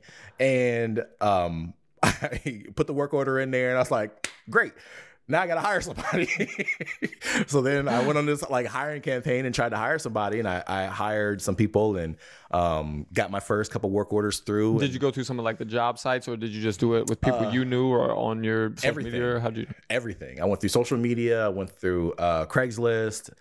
Did you have the idea of trying to get someone that had already done it before? Or did you have the idea of just getting somebody? Nope, just getting somebody. Gotcha. In my mind, I can teach anybody how to do anything. Right. In my mind. Right. And you probably were thinking cleaning's not rocket science, or I wasn't thinking that. I just thought that if there was any problems, I could solve them. If I would, there wouldn't be anything that I couldn't. I could clean it myself, but that wasn't the strategy of the company. I knew that if I had somebody to go in there, then I could then go in after them and be like, okay, this was either good or this was bad or this is what I'm going to change or like whatever. You know what I mean? And this wasn't the first time I had started this cleaning company. I started this years ago, but I had to stop. So I came back into it with a little bit of knowledge already on what I needed to do. So when that kind of went through and everything kind of worked out, I was like, all right, cool. Let's see what mistakes we're going to have, and that way we can build upon like that success, because I'm not afraid to make mistakes either. And so then I started rolling with that, and then I mean, like that was the start. Like I did Uber to get extra money, put that money into the company, and let the company just kind of go. How has the marketing and stuff with all that evolved from that point? I mean, and where do you get a lot of your marketing tips and shit from now, or who do you kind of model after a little bit, or get your ideas? And because I see it in your posts with the Carpet Elves and Apartment Elves shit over the past few years, but then also now with the Realtor. So I feel like, is that stuff you've just been getting on your own, or diving into your own, or you kind of watch some other people and then get ideas? Every marketing thing that I've ever had, I've come up with on my own. Doing the video was a friend of mine. Like he was doing videos, and we've been collaborating for the past couple of years. I met him; he's a great guy. He's like my new best friend. We've been trying to build our real estate prowesses together, but he's in the UK now, so like we can't really work together, but like we talk all the time. It's like a 5 hour difference now, so it's like weird. Like we can't talk the way we used to. We would talk like all day long, and like now with being 5 hours, like it's noon when I wake up. Right. So it's weird now. But I got the video idea from him to start doing, and I've been kind of doing that lately. But the rest of the marketing, I never felt like I had like an actual blueprint for the things that I want to do. Every time I see something, I'm like, it's not exactly how I want to do it. Like some people, they'll see it, copy it, paste it, do it, done. They mad success. For some reason, I don't know why my mind can't wrap around things that are already done. Every time I see something like already completed, like my mind can't take it. I can't like take that and then emulate it and then put it back out there and then be like, let's have some success. Right. I don't know what that mental barrier is. It might be from when we were kids, man, especially growing up on the hill. Since you grew up the same area I did, it was just like to copy the shit out of somebody. You would get ragged on for that shit. You know what I mean? And that's the thing in real estate. They preach that in real estate. Oh yeah. I mean, wholesaling, in business in general, it seems to be like you should pick up successful practices from anywhere you can. But that's different though. Like I can pick up the practices. Like I can read Warren Buffett's autobiography and be like, yeah, like those are some key tips. Like those implement are some shit. Yeah, like let's do that. But like in real estate, when you see like a realtor's post or something, like literally they're like, take that, put your name on it, and put it the fuck back out there. Oh, okay. You know what I mean? Like, yeah, that's a little much. They tell you that with a lot of different businesses. They're like, don't reinvent the wheel. Do what they did. And yeah, I can do that, but it's so hard for me to do. Like my mind can't even, like I can't do it. When I see, like I can try to make things my own or whatever, but when it comes to certain things, it's really hard. And I probably would have been limiting my success because it's so hard for my mind to wrap around and then actually like physically do. It's just a mental barrier of mine that I've struggled with to try to kind of like get past and like. It makes sense. And do. It makes sense. So, with dealing with the employees and stuff, that's always something to me that I always think about. Like, man, it seems overwhelming to somebody that has never had employees or thinking about doing stuff like that. And you said, so has it kind of just been a learning process of like dealing with like you said, different programs to handle payroll and this and that and taxes and. When it comes to that, like, so I've managed employees for almost 20 years. So like that's nothing. Managing people is like my forte. Right. Like I can communicate to people, I can over communicate, I can be whatever I need to be to whatever person that I'm in front of. On the personal level. Yeah, because I'm always a genuine person. I feel like anybody who's genuine will always be able to have that. Right. And so I pride myself on being a genuine person. I speak the same almost to everybody because I speak respectfully. Even if you say a cuss word sometimes, like there's a way to say it. Right. Like 95% of my conversation is appropriate, so like, but being genuine with people, easy. That's nothing. Having that person then be reliable is what's tough. You can be a great manager and a great person and all of these things, but if you have a person that kind of lets their personal life get into the mix and it impairs their ability to perform the way that they need to, or show up the way they need to, or they let like little things kind of get under their skin because of whatever idiosyncrasies they have, like all of those things that go into play, I can't manage that. Right. You know what I mean? That's completely on that person. And so like, that's the tough part when it comes to employment, that I think that just in general in the United States, because I only live here, I don't really think about the rest of the world. I feel like I'll just say it in Columbus, like I can't speak on like a grand level. Like I don't even deal with people that I've interacted with. I've employed and fired so many people that almost don't know what it's like to actually have work ethic. They talk about it, but when it comes down to doing it, like work ethic is showing up and doing the job 100% whenever you can. It's not just like, oh, I work hard when I'm here. Mm-hmm. No, it's working hard outside of here. So that way, when you get here, outside of here is not a fucking factor. Right. And it's a habit more than it is. Yeah. I got you. Work ethic is a lifestyle. It's not a commodity that you use in that moment. Mm-hmm. And a lot of people get that kind of wrong. They think like, well, when I'm here, I do a great job. Oh, I'm somebody that I need to apply it to more of my life. Yeah. Like I can apply it in the gym. Yeah. Easy. Like I know when I'm there, that's what I do. I go hard, this and that, whatever.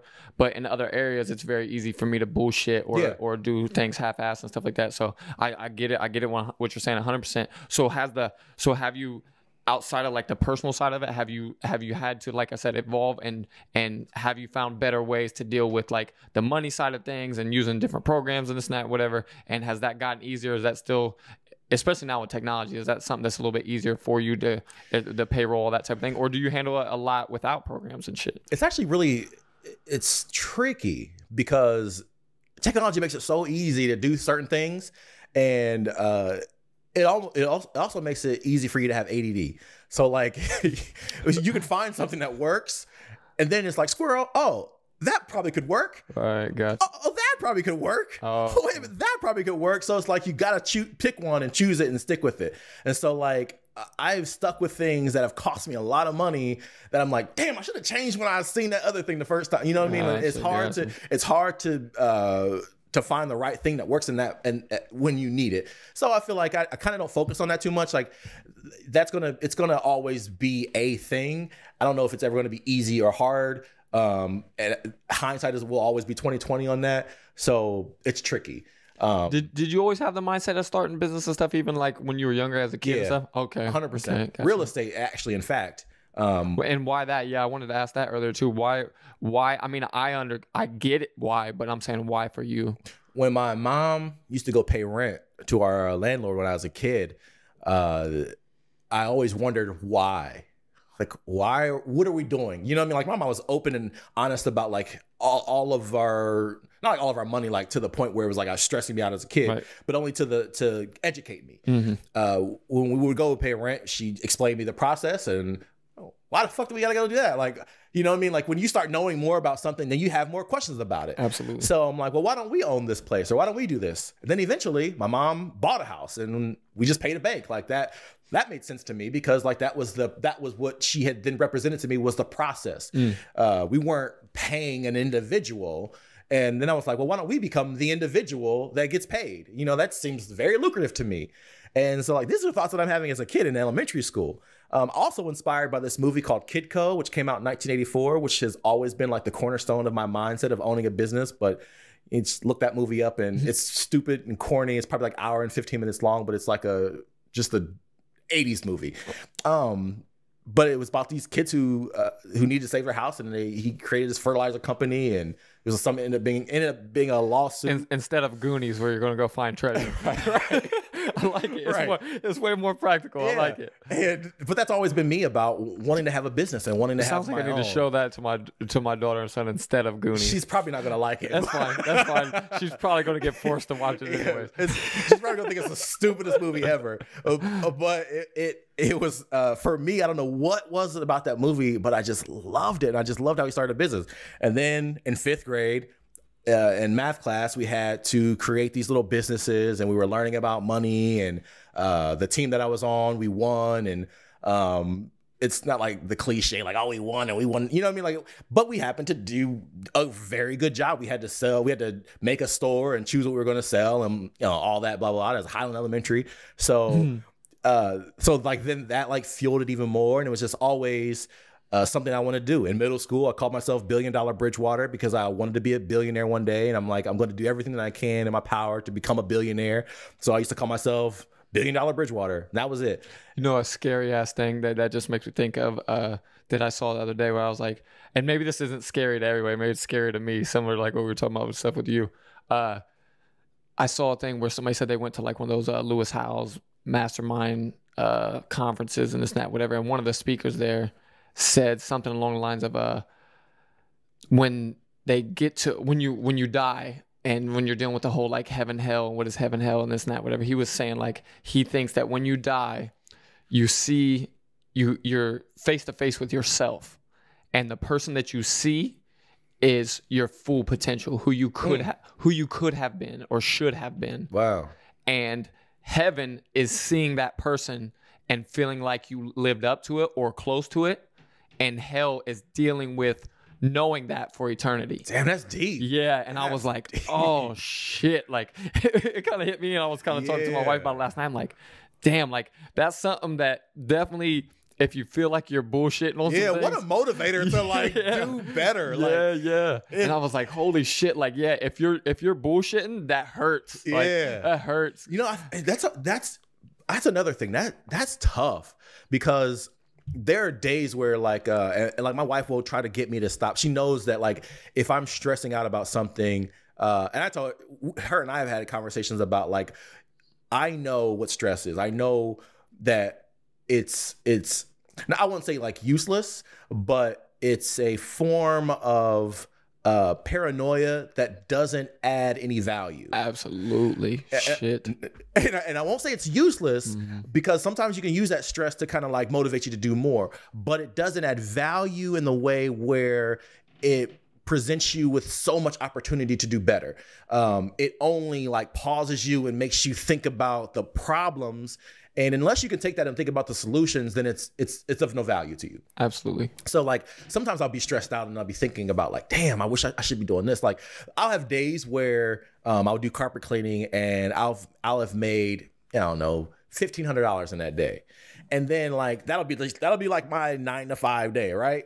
$1,500 in a day. And then 6 o'clock comes around, 7 o'clock come around, I'm stressed out. I'm not doing anything at this moment to be furthering my business and making money. I just made a whole bunch of money today. Right. But and I'll be stressing out like, damn, I should make a post, or I should make a comment, coupon, or I should talk about real estate. I should like, I start getting into that, and like that is anxiety building up in me. Anxiety is what I get at more than stress. It's so hard to manage, but it goes into that mind of thinking, am I living up to my potential? And it's so hard to back down from that. Like I can't I think I'll always have that anxiety because I don't know how to manage it. I probably need to talk to somebody about how to like manage those moments, but it's in me in that moment that I need to be driving for more success and be doing more and elevating my my mind or something. If I'm sitting at my phone playing a game, like I feel great and I'm relaxed.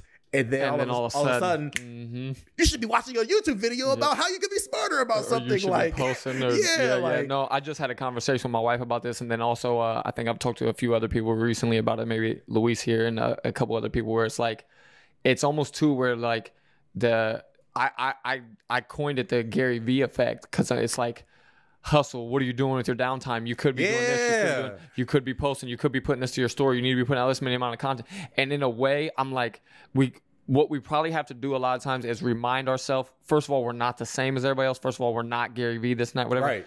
But also, there's a lot of truth to that we should be allocating time in certain situations. But sometimes maybe we do need to give ourselves a break of thinking like, damn, we have to think about what else is actually important to us as a person, to where it's like, some people that might be their sole purpose and motivation, and they're not that focused on being a family man, or not that focused on doing this or doing that, or their hobbies or other things they want to get into. That's fine. But if it's creating so much anxiety in you where you feel like you're not also able to enjoy the things that you enjoy, and that's where we have to kind of like, it's that balance that a lot of people will tell you is unattainable or possibly unattainable, that I think we need to kind of like remind ourselves sometimes.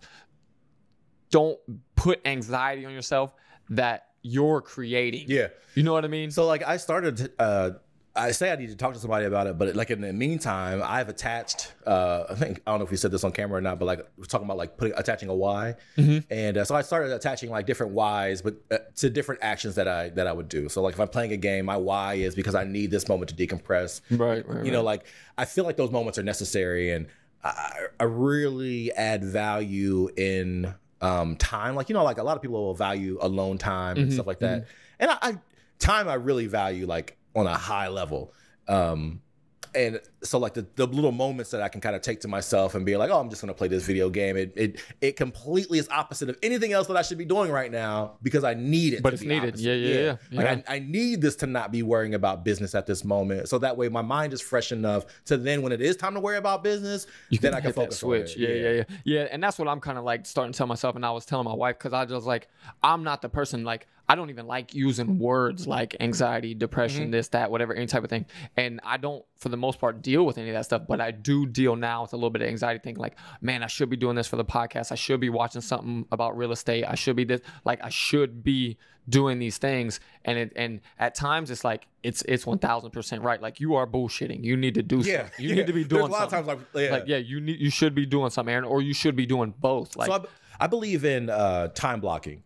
And I've gotten really good at time blocking. And some people do it inadvertently.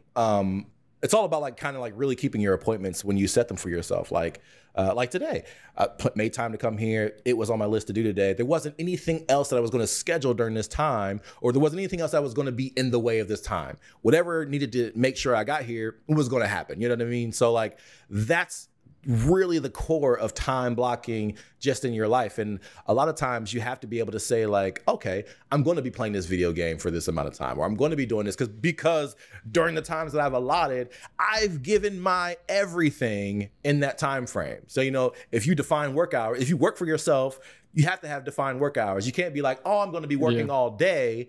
Well, you can't exactly be productive all day. You know, you're not going to be productive all day. It's definitely something that I think I need to do more with it. Like you're discussing the time blocking or whatever. And I think a lot of people maybe benefit from that as well. It's like, and it is a little bit different too when you're still working a regular gig. And I'm sure you experienced that when you were at Walgreens and stuff too. Cause it's like, damn, you have this whole big block that's for work, that then when you get off, it's like, man, you have to be really good about managing what's the time of you working on something else, plus trying to squeeze in some time with the family, plus trying to squeeze in some time for yourself. And whether it be decompressing, whether it's working out, whether it's whatever. Sometimes those things are both, which is awesome. But you know, I felt like time blocking at that time was way more efficient actually for me. Really? Because it was easier to say like, I have to do this. It's not. Because time blocking is also have tos. I have to be here at this time. You have to look at your time blocks. So in my life, the most important thing to me are my children. So every time I make a time block, I treat it as if I don't do this. Like I treat it like as I'm picking up my kids from school or something. If I don't show up, my kids are fucked. You know what I'm saying? Like they're sitting there and they're stuck. So like I've got to be there. If you attach that same energy on everything that you've made time for, then you'll do everything that you set out to do. if that's your goal that day, and you attach that same level of passion that you have about whatever the other most important thing that you would have to done, like if all of a sudden right now your wife called you and she was stuck on the side of the road, that's the most important thing that you have to do, right? Like you would go, hey, we gotta go. Jump in the car. We gotta. It's a wrap. We gotta go. That's the attitude that you have to have when it comes to getting to your next appointment. Okay, I just got off of work. My next time block, I've allotted 45 minutes to drive to get to this next thing. I've got to do everything in my power to get to that next thing and focus on this. When I was at Walgreens, that's what I had to do. It makes sense. I need to do that in a big way. I need to do that in a big way. I need to like be more direct with like, yeah, I'd have to just do this. I even told my wife last night that I catch how big procrastination is something that hinders me and probably a lot of people, but it hinders me hardcore because it's like I'm starting to be able to recognize it so much now where I'm like, oh, I had the moment right there in front of me that I could have gotten something done, and I said, oh, I'll do it in 5 minutes. 5 minutes turned into 10 minutes. 10 minutes turned into an hour turned into I'll do it tomorrow. It turned into it never got done, or I never even, and sometimes I told her, I said, don't get me wrong, sometimes I do it in 10 minutes, I do it in 15 minutes, whatever. But regardless, it's like, what are we doing here? I got to start reminding myself and being like, shit, like just get it done and get out of the way. Yeah. And all that other time. Because I'm also hearing more and more people get into like how you can't really enjoy your time of the times when you are chilling or the times when you are with your family or decompressing or whatever as much if you have that weight in the back of your mind or whatever. This book, I've been recommending it to everybody because I've listened to it like 5 times, but it's called The One Thing. I feel like I've heard of it. It's a great book that works for me. It may not work for everybody, but it's hard to give in a short explanation. So I always just recommend everybody read the book. Yeah, we'll dive into it. But when you go through it, it talks about what is the one thing that I can do that will allow me to achieve my goal. Like you give that sentence on, and then you just break it down. Like you just get down further and further to like the one thing. So I live by that now to where, okay, what's the one thing that's going to help me progress so that way everything else that I do becomes irrelevant or unnecessary. That's the sentence. And when you start placing those that sentence on a lot of different things, you'll figure out, okay, this is the one thing that I need to do instead of this. You know what I mean?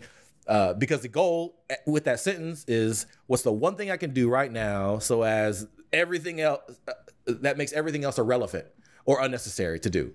And once you find that major thing that could make all those things irrelevant, then you start having more time to do certain things. So you'll start getting other things out the way. There may be like something that you want to do in 5 minutes. But is it relevant? Do you really need to do it? Is there something else that you could actually do that would have made that irrelevant through your day? And then start working your day like that and blocking off those things in that way. And making time, say you may not have any ideas. You know that you want to work on the podcast, right? If you dedicated an hour of time each day, or maybe you dedicated actual 20 minutes of that day, and you just actually maybe you sat in a corner or whatever, and this is your 20 minutes to write down ideas for the podcast or work on it, then those minutes, that time block will start being more valuable to you. And then you'll start placing that time block maybe earlier in your day or somewhere around. Like sometimes people that want to lose weight or they're really into fitness, they got to go into the gym first thing when they wake up, or else they know they're not going to do it. You know what I mean? Like, yeah, for sure. And that's that time block. And I really believe in finding the one thing and time blocking. Right. And preparing your mind and all that stuff is key in that too. Like that's what I think about with you saying it. If I was setting apart that time, then I would know leading up to that point that day too, or the night before or whatever, that I should be like ideas I think would come to me more too, because I'm preparing for when I got to do the work. I want to have stuff in play already. But one thing it really made me think of that I was like, damn, this is something that I'm realizing for myself that may be helpful with people too. It's like with us talking about like mindset and changing and and understanding that you can be different or be better. And like a lot of people, myself included, get stuck in thinking like, well, I do things like this, or I screw up this here, this and that. Knowledge sometimes is that big opening, or I should say a lot of that times looks like it may be that big opening for me and for a lot of other people that might be something to to throw away or to cancel those ideas that you're just this or you can't do this or whatever. It's like, no, you just haven't heard a better way to do it or a different way to do it. Like, I'm really feeling that for myself right now is why, like, I'm trying to put that out. It's because, like, some of the things you're saying, I'm thinking like, oh yeah, I can definitely put that in place. I can do that. I can try this, whatever. And it's like, oh shit, well, I thought I wouldn't be able to do this and this and that because of this way that I am, when really it's just I should be doing things differently. Yeah. You know, I always believe that sometimes you need to talk through answers to the questions that you have. Bring this to you. But I also believe that you know a lot of the answers. Like, you know about your procrastination issues. You know what I mean? For sure. I know there's different things that I need to work on. I need to change. There's different things in the business. Making the decision to do it is what is the key, right? And we said this before on the cameras, and you said, you know, analysis by paralysis, and I'm like, and my favorite quote is, "It's the start that stops you." And there's a lot of times where I'll stop myself from doing something. I'm like, why the fuck did I do that? Like, I don't know why I held myself back from doing this. You know what I mean? And it's definitely, those are growth things that you do with every day. Nobody, not even Gary Vee, not anybody, nobody has that under control 100% of the time. No one's perfect. But you use those people as inspiration and being like, hey, one day I'm going to have a team that helps me with my social media and edits my videos and puts this stuff out there. So as soon as I start talking, somebody is videotaping me, then taking that content and posting it for me. You know, Vaynerchuk is not out here just doing all this by himself. He has a team of people that puts that logo in that video, and he puts these different clips in there and stuff, and like has that done for him so that he's on to the next thing. That's a different level that sometimes people are looking at and they're like, damn, I wish I could do that. Well, you're not fucking there yet. Yeah. So focus on the things that you can do now that will get you to that level. That collab mindset too, man, and putting people in play to do certain shit for us. I think I hear it a little bit in you because of like what we were talking about and things like where we're from, and then not relying on people and shit like that, whatever. But I'm like, man, that's something we definitely got to wrap our minds around more. It's like just hiring somebody to do this, or just the virtual assistant, or the whatever the fuck it is. You know what I mean? What's funny is I don't know about other people in the world or the United States. I feel like from where we grew up though, we kind of had a loner mentality. Yeah, man. And I see it play out in a lot of different people in conversations and stuff.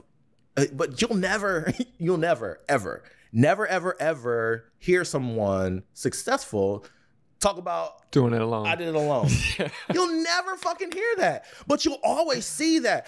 You'll see people on a small level be like, I did this all by myself. I did this, I did that. Who gives a fuck? You're on a small level. It doesn't matter. Still there. Yeah. Like, you may have a little bit of success and you may experience a little bit, but you're not going to get to the next level unless you start adding people. Yeah. I feel like that's definitely what I got to do and we need to do in a way. And I mean, we by like the podcast and stuff. Yeah. Like, it's something that I've slacked on big time. And it's something that I know, like you said, you start to recognize things in yourself and in your work. Like, oh yeah, like, I know this. I need to do something about it. Like, I bullshit on this. This could be better, this and that. And that's what I think that's a part of mindset that's real huge and helpful in a lot of ways, is when you can be like, oh, this is my fault. You know what I mean? This is my fault. That's something I preach a lot and stuff, but I feel like I can't say it enough because it applies to so many things. Is anytime something comes up and you can remind yourself, or even just kind of think for a second, throw that question out there like, hey, is this maybe my fault? Or is this something I'm doing? It is 90-some% of the time. Yeah. People who want to be successful are super hard on themselves. And, we kick ourselves in the ass the most. And then other people are looking at like, what are you mad about? Yeah. You're doing everything that you want to do. Like, you've got a great life. Right. Oh my God. Everybody thinks from the outside, right? Nobody sees, it's all rainbows, sunshine and rainbows, right? Nobody sees, how much money you spend on this stuff. Even if it was $5, nobody sees that you had to actually do work to go get this, to make it happen. Nobody sees that you had to reach out to other people to come on here. Oh, nobody that's scheduling. That's scheduling. Yeah, to get everything going, all the coordinating that has to happen. They just see like, oh, you just fucking had a friend come over and do absolutely. Like, you know what I'm saying? Like, everybody thinks that everything is so easy, and they watch it. Like, I get this all the time. People think so. It's there's funny stages of success where people will see you in the beginning stages and they're like super rah, rah, rah. And then they'll see you like in the middle and you're like, okay, now I need you to support me and back me. And they're like, oh, okay, yeah, sure. And then there's another level of success where you're like fucking killing it. And then everybody sees it and then they want to be a part of it. So it's like that middle stage is when you need everybody the most. You still need people when you're like killing it, but you really need people in that like, all right, I'm hustling, I'm grinding it out. If you were there to support me in the beginning, this is where I need you. Then here, because it's like celebrities. Celebrities get all kind of free stuff because they get all these endorsements and stuff. Everybody wants to be, everybody wants to be a part of the success. But where the fuck were you at when I was trying to get here? Like, absolutely. When I needed something free, so that way like I needed a free meal because I was fucking starving. Right. You know, like I needed a free outfit to wear to the Grammys. Like, come on, absolutely. like everybody wants to be a part of the success, but on the come up, like. There's a lot of fake it till you make it type people out there. For sure. Like especially social media. Yeah. On Instagram, you'll see like they're living these big lives and doing these big things, and the repost of like different vacations that they've had or been on and places that they've been. And it's because generally that's what people want to see. They want to be a part of that success. They just want to know that you're successful and they want to be a part of it. If people think that you're successful, a lot of times they'll support you a whole bunch more. Yeah. That's something that's weird. I've noticed too, like, and that's something that I'm starting to notice more common in the business world and stuff in general. Is like you have your people that will buy followers because of that. So they'll buy like their first 10,000 followers because it's like social credibility. And it's weird because it's like they're not wrong for doing it. Like you said, people really do want to see you successful to then support you, which is weird because it's like, well, no, how it's supposed to be is we've gotten successful because we've been supported. But at the same time, it's like, it's just how it is nowadays. It's not like I said, a bad thing. I mean, it's just, that's how it is. And it's some kind of the game that has to be played in certain ways.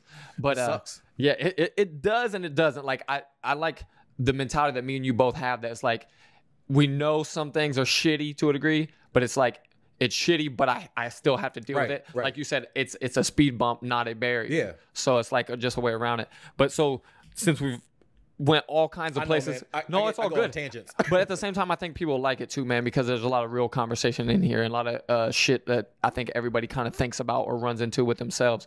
But also want to get back into the realtor thing because, like I said, it's a big interest of me. Mm-hmm. The whole show, Aaron wants to know and shit. And then also, I think real estate is the wave right now in a lot of ways and stuff too. And a lot of people are more interested in it. Real estate has always been the way. Right. It's just different stages in life that we kind of go through that, different generations kind of find out their own way to kind of navigate. Right. And I think now Columbus being the real estate being so everything's so booming here right now because of population growth and values being way up and the economy and all that, it's even more so. And that's probably why it seems even more big to me that some people in some areas that might hear this and they live in some podunk town, they're like, real estate ain't shit here right now. It hits close to home. Right. So like it really is, it's put a magnifying glass on something that we kind of like really didn't get to witness as growing up. We also weren't really part of that world. Right. But it's hitting us closer to home now. Give me a quick idea of the process of you getting your license.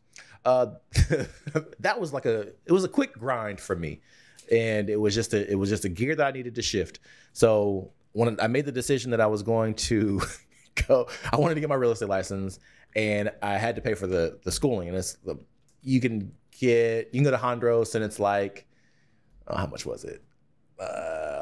Just under $2,000, and but I didn't have $2,000, just spare money around. So with my cleaning company, I had a couple clients that I had already, and I had one client in particular that uses me for all of their every time he sells. Most of my friends are real estate involved, and he happens to be an agent, and every time he sold a house, he would have my company go and clean it. So I was like, hey, he's not like rich or whatever, but he's got a lot of money. He's got a lot of spare money, and he makes a lot of money because he's a good real estate agent. So I was like, hey, I got to pay. I want to become a real estate agent. I need to pay for these classes, and it's all about having the right connections and stuff. And he's just a connection that I had. I was like, if you pay for my classes, I'll just do your next ones, and you're just like prepaying for all your next couple cleanings that are going to happen. Gotcha. So he paid for my classes, so I went for free. And then when it came down to doing the classes, once I paid for my own books, or did I pay for my books? I don't even remember now. It might have been part of the package. And oh no, I paid for my books. They were cheap enough for me to, I think, pay for that I had at the time. So I think he paid like $1,100 for the classes. So got the classes, and then my whole mind was, I need this now. I don't need this in a couple months. I need to be a real estate agent now. So I got the books, and you can do everything online. You can go to classes if you want to, but you can also do it online. Every moment, and I stress this, every moment that I had to work in the class or read the book or go over information, do the testing, I did. So I got my license. I did all the classes in less than 3 weeks. And I like it. Every moment. So if I was from carpet cleaning, like, so I did everything on my phone too. I could do some of it on my laptop, but I did it on my phone, did our classes, and go through, like, I downloaded an app that would read to me, so like I could have it read me the information. Oh yeah, I love those fucking apps. As I was driving, I could get the information. In between carpet cleaning, I could read the information. Then when I wasn't studying that, I downloaded other apps that other books and everything that was talking about real estate. And every moment of every day, I was consuming real estate information. There were audiobooks about the test. And there were he has a podcast, but it's a YouTube channel about passing the test. And so he would just ask test questions. And, so those test questions were in my mind. So I could, be ready, mentally available for it. So everything was all about real estate. And then when I had free moments, I would do the Hondros tests and courses and everything. So for 3 weeks, I did that nonstop. And I feel like people will hear that, but they won't understand like really what nonstop means. And I'm like, minimal sleep every moment of every day. And then I took the test and passed the test first time. And sometimes I've seen people take it 5 to 8 times. And like, that's not it's not a pat on the back. It's just like how determined I was to actually get it done and to consume that amount of information to make it possible. And so like that was my process. Now the average process is you go to the classes, and you can do, if you do classes, it's really quick also. But if you do it on your own, some people take a year to do. Okay. So is that kind of average, or what's the average is a couple months. The average is probably about maybe 6 months for people to do. And then they give themselves a couple months to try to like get prepared for the test. I was going through the class and preparing for the test at the same time, because as soon as I was done, I wanted to schedule the test. And like, that was it. There was no like, I didn't have wiggle room. Whatever the next available was, I wanted. Whatever the next, whatever it was, I was going to be there for it, and I was going to be ready for it. And like, that was my process.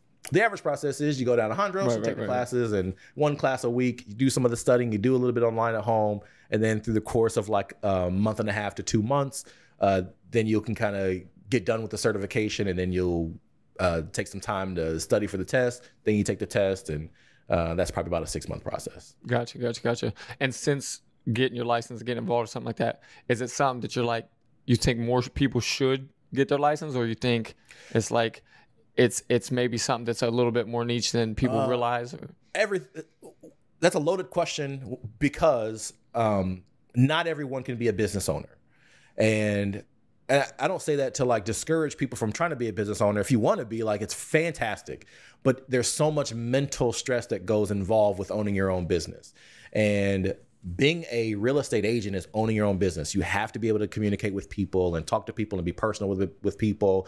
You have to be able to be knowledgeable about how to write up the contracts and how to construct the right deal, and how to continue growing your knowledge as the real estate world changes.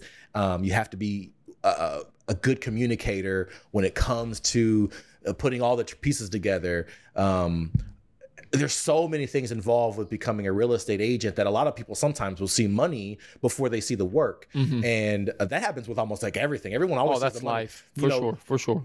When they were trying to present career fairs to us, they didn't talk about the job. They talked about the income level first. Always. And then about the job. Like, oh, you could be making $150,000 a year.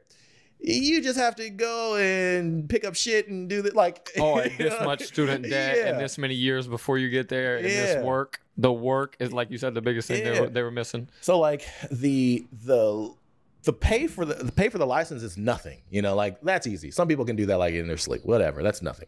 The work that comes after you get your license, and there's a lot of fees that go involved with like getting your license and maintaining your license as well. Like it's a couple $1,000s before you even get a chance to broker a deal. Okay. Like it's a lot of money. And then you could go a long time without even getting one. Mm-hmm. Or being a part of the transaction. And because I don't want to confuse that with like wholesaling. Right. Wholesaling, you get a deal. Understood. Real estate, you conduct a transaction. Right.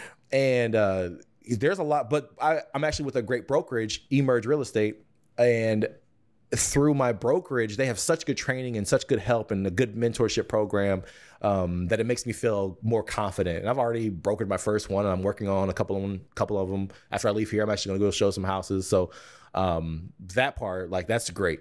The hard part is that people got to remember that they're always now a business person. I had to adjust everything. I'm an open, honest person, mm-hmm. and I'm really upfront with how I feel about a lot of things.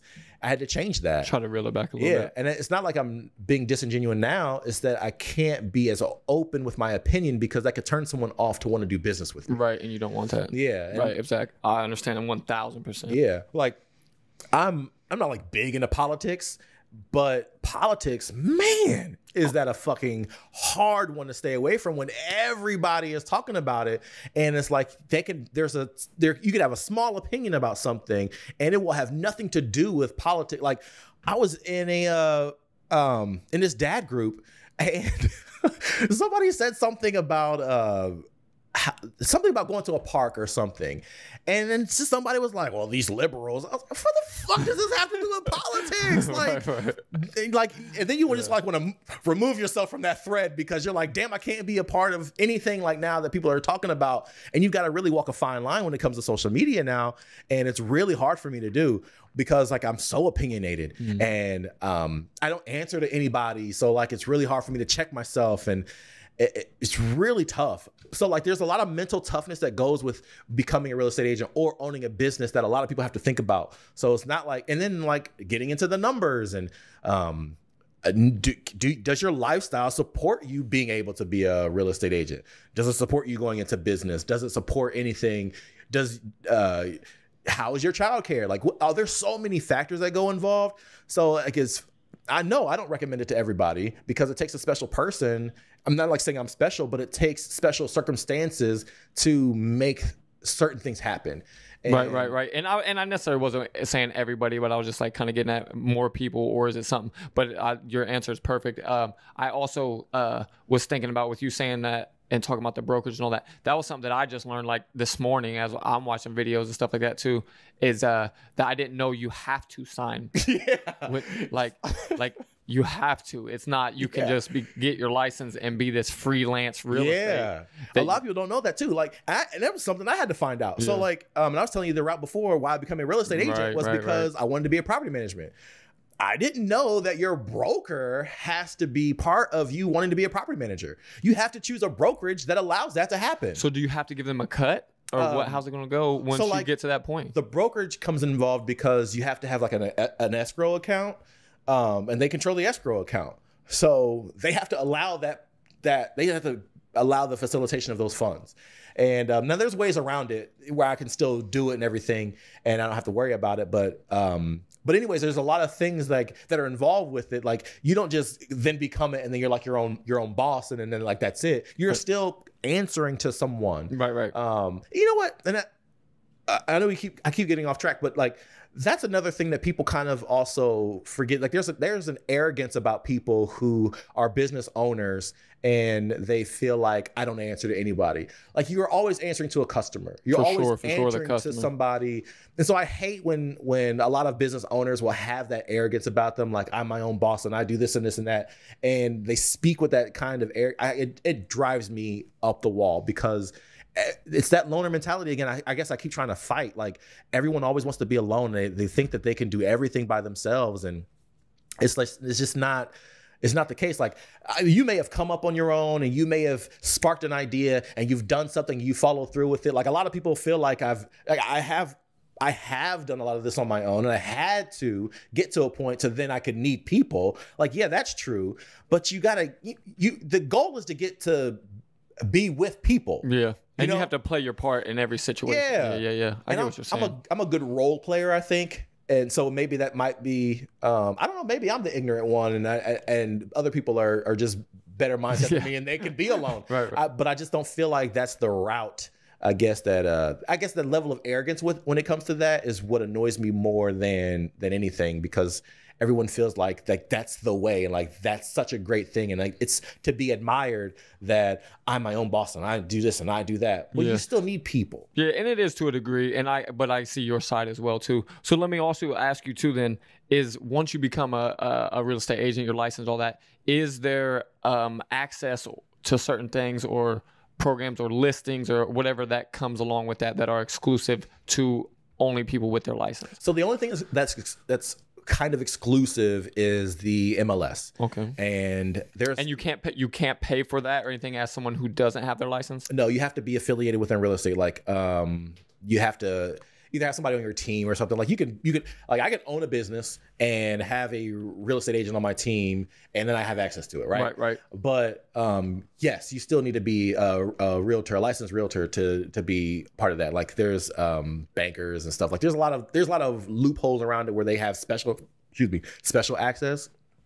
But when it comes to like brokering deals and stuff like that, like you're as a real estate I'm just trying to get into the gritty details of it for sure. Yeah, too. But there's other programs that kind of promise that same type of information, like like even like Zillow. Something like Zillow, while their information is not as accurate, it's like accurate enough for people, so like they'll still go by it. But when you're an agent and somebody's like somebody's comparing information. Fuck no, you can't use Zillow. Like, because I'm dealing with 100% accurate information because I have to use accurate information. Zillow doesn't have accurate information. It has accurate-ish information, and it's close enough for the average person. But like, if even somebody myself who have used Zillow, like when I was trying to do wholesaling and I was going off of different numbers and stuff like that, you feel like a fool when you get into actual numbers. And you're like, well, that wasn't even close to what Zillow was. What that stupid ass estimate? Like, what was that? Like, that's stupid. You know, gotcha. You get into all these other programs that use all these estimates. And I'm using Zillow because like they're a giant in real estate. And you have Redfin. You have all these different ones, and they're all using general information, just not 100% accurate information. So as a real estate agent, you have more accurate information to allow you to make better decisions on behalf of somebody than what you do. Like even wholesalers, like I always suggest like for wholesalers to have a real estate agent on their that team. They work with. Yeah. Right. If for you, like if you're getting into real estate and you want to become a wholesaler, if you and I were working together, you'd have so much more access, because then if it comes out to a situation where, okay, it doesn't work out for you to then make that, make anything on the deal, well, cool, I could just list it in the MLS and we can get the highest dollar available for it, and then we could just divert funds however we need to. You know what I mean? Okay. As an individual, you're always hoping that something goes through, and then like your last resort is like, oh shit, I can't help you, I'm sorry. You know what I mean? That was the other part of that we talked about a little bit earlier, like the shady part that I felt like you're not committed to that person. As a real estate agent, I'm 100% committed to you and fighting for you to get the best value for your house. Everything that I do, I am a fiduciary for you. I have to make sure, I'm obligated to make sure that you're getting the best possible information, the best possible service, the best of everything, to the best of my knowledge. As a wholesaler, you're not obligated to shit. You're obligated to make money for yourself. You're obligated to get the deal done. That's it. And I like being on the side of where I know that person knows that I'm their advocate. Right. I'm able to advocate for that person. If I'm advocating for that person as a wholesaler, I'm not advocating for myself then, because the more I'm advocating for them, then the less money I'm going to make. When I'm as an agent, money is irrelevant. I don't care how much money I'm going to make on the deal. I want to get you the best value. I do make more money when the house gets sold for higher, but that's not my main thing. Or if I'm on the buyer side, I want you to get it for less. Right. You know what I mean? Like, so then again, my money doesn't come into play for me. I probably would want you to pay more because then I would get paid more. But it doesn't, it's irrelevant to me. I want you to find what's best for you. Right. Because if you don't get them to do a deal in the first, or to do a closing instead of like we're not getting to the deal thing, a transaction, if you don't get the transaction done the first, then there's nothing. So you might as well focus on getting them the best opportunity. So that way you actually make something instead of nothing. Yeah. I love advocating for other people. And it just makes me feel better about doing the job than and the reason why I think that with the wholesaling thing that I may be able to do a little something in it and it may be something more open to me is because I'm looking at possibly doing it as like a part-time thing, and this and that is like I'm not buried into the idea of thinking I need to make a bunch on every deal. Like I'm cool with if I made a little bit each time or something, you know what I'm saying? And that's why I think it gives you a little bit more wiggle room when you have that mindset, because then it's like I'm not trying to get this house for 40,000 and sell it for 90 and this and that. Like I'm cool with selling it for 45. I'm cool with, and you know, I had that same mentality, and you'll lose it really quickly because there are all the fees and shit. Well, no, you don't have any fees as a wholesaler. Really? You have that's good taxes, but there's no other fees. You're just literally making a check off of an assignment of a contract. You're taking this piece of paper and saying, Aaron's gonna has buy the this rights for this many days, whatever. And then somebody's buying. Then give me the details that you're talking about. Then what were you gonna say? What, the fees? No. Like you said, that's what you thought as well. Oh yeah. But so when when I was going into it, I was thinking like, I don't need to make a lot of money off of this.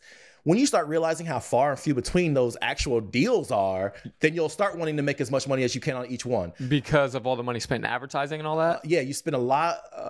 The customer acquisition is high. And on top of that, you'll have other people, the end buyer needs some negotiation room. So you're going to need to start high. If you're like, oh, okay, I got this on the hook for. Gotcha. If I got it for 45,000, I got I'll give it to you for 46,000. That person's going to make the amount of money. Right. But those are people that you would then want to be on your team. So there's different strategies around it that are way better than just being a single wholesaler. I won't advise anyone to just do it on their own. I would advise someone to get a team of people and then go with that strategy. But then you're just, I feel like a wholesaler is hiring yourself as a job. It's not starting a business. Gotcha. That's, I think, what the other issue I had with wholesaling is you're just giving yourself a job that you're working really hard for, and the benefit being very low. That's like if you were to go out and become a cashier at Speedway, but then was like on the side of the street asking people to come and buy gas, and it's like, but you're still only making an hourly wage, right? Like, how great of a job is that? You know what I mean? Like, I feel like that's the same thing as a wholesaler. You're always constantly advertising, putting yourself out there in that kind of way. And you're always hoping for something to happen. And now that's a lot of especially as an independent is what you're saying. I got you kind of need a machine behind I definitely see that everybody that's into it nowadays is doing it and doing well with it, is doing it as a team. I was just about to say, if you've talked to anybody as a wholesaler, you can do some things. They're not all just a single one and making a killing. They're actually having a lot of people that are doing a lot of different jobs within and that they've made, and it's a lot of networking involved. Right. And I did a lot of that networking. Yeah. Like I told you, there's so much part of that. We'll probably have to get into something together or figure something out down the road. I think that might be the route for sure, whatever. So is there anything that, since you getting into the real estate part of it with the actual real estate license, that's now sparked some or intrigued another idea or anything like that? Or is it still just the end goal is the property thing and this and that? Or are you kind of thinking about, oh man, like there's something here, there's some opportunity here? Now, my strategy is pretty much the same. From day one, since I started Apartment Elves, my strategy is right on track for everything that I wanted to do. Gotcha. And then also I seen something about like the double dip listings. They said those were super rare, but you like those if you can be the agent that sells and I think, I don't even know if all states allow it, but the agent that represents the seller and the buyer. Yeah, my brokerage doesn't do that. Oh, okay, gotcha. That's dual. Why is this escaping me? The technical name for it. Yeah, but we don't like I don't represent, because as a fiduciary, my goal is to represent the person on this side of the deal and get them the best of everything. It's hard to advocate for two people to do that. Now, I feel like I can do that efficiently. Okay, gotcha. But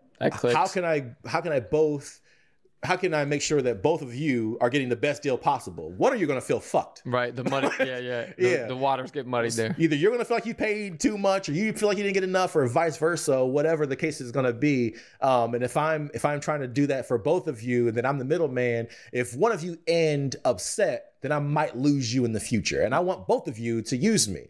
Maybe not, but I want at least you. Okay, we're going to have a great relationship, and I'll hook you up with somebody who's going to fight for you the same way that I'm fighting for him to get a great deal. Yeah. And so like, we don't do the dual thing at my brokerage. Now there's some that do in other brokerages. I think what I heard it being like kind of good for somebody when they work with other people, like we were talking about, is like if you have a wholesaler that hits you up and you can do it, that's where it's really be good, because you're not really as much dealing with like trying to have some kind of relationship with that person that's selling, because they're just trying to get out of it and whatever. I take this like really seriously. There's a lot of ethical responsibility that you sign up for when you become a real estate agent, and you're still your own person, so you still get to make those types of choices. To not be ethical and do certain things that are kind of crossing the line or on the border or whatever. And then there's a lot of agents that do that.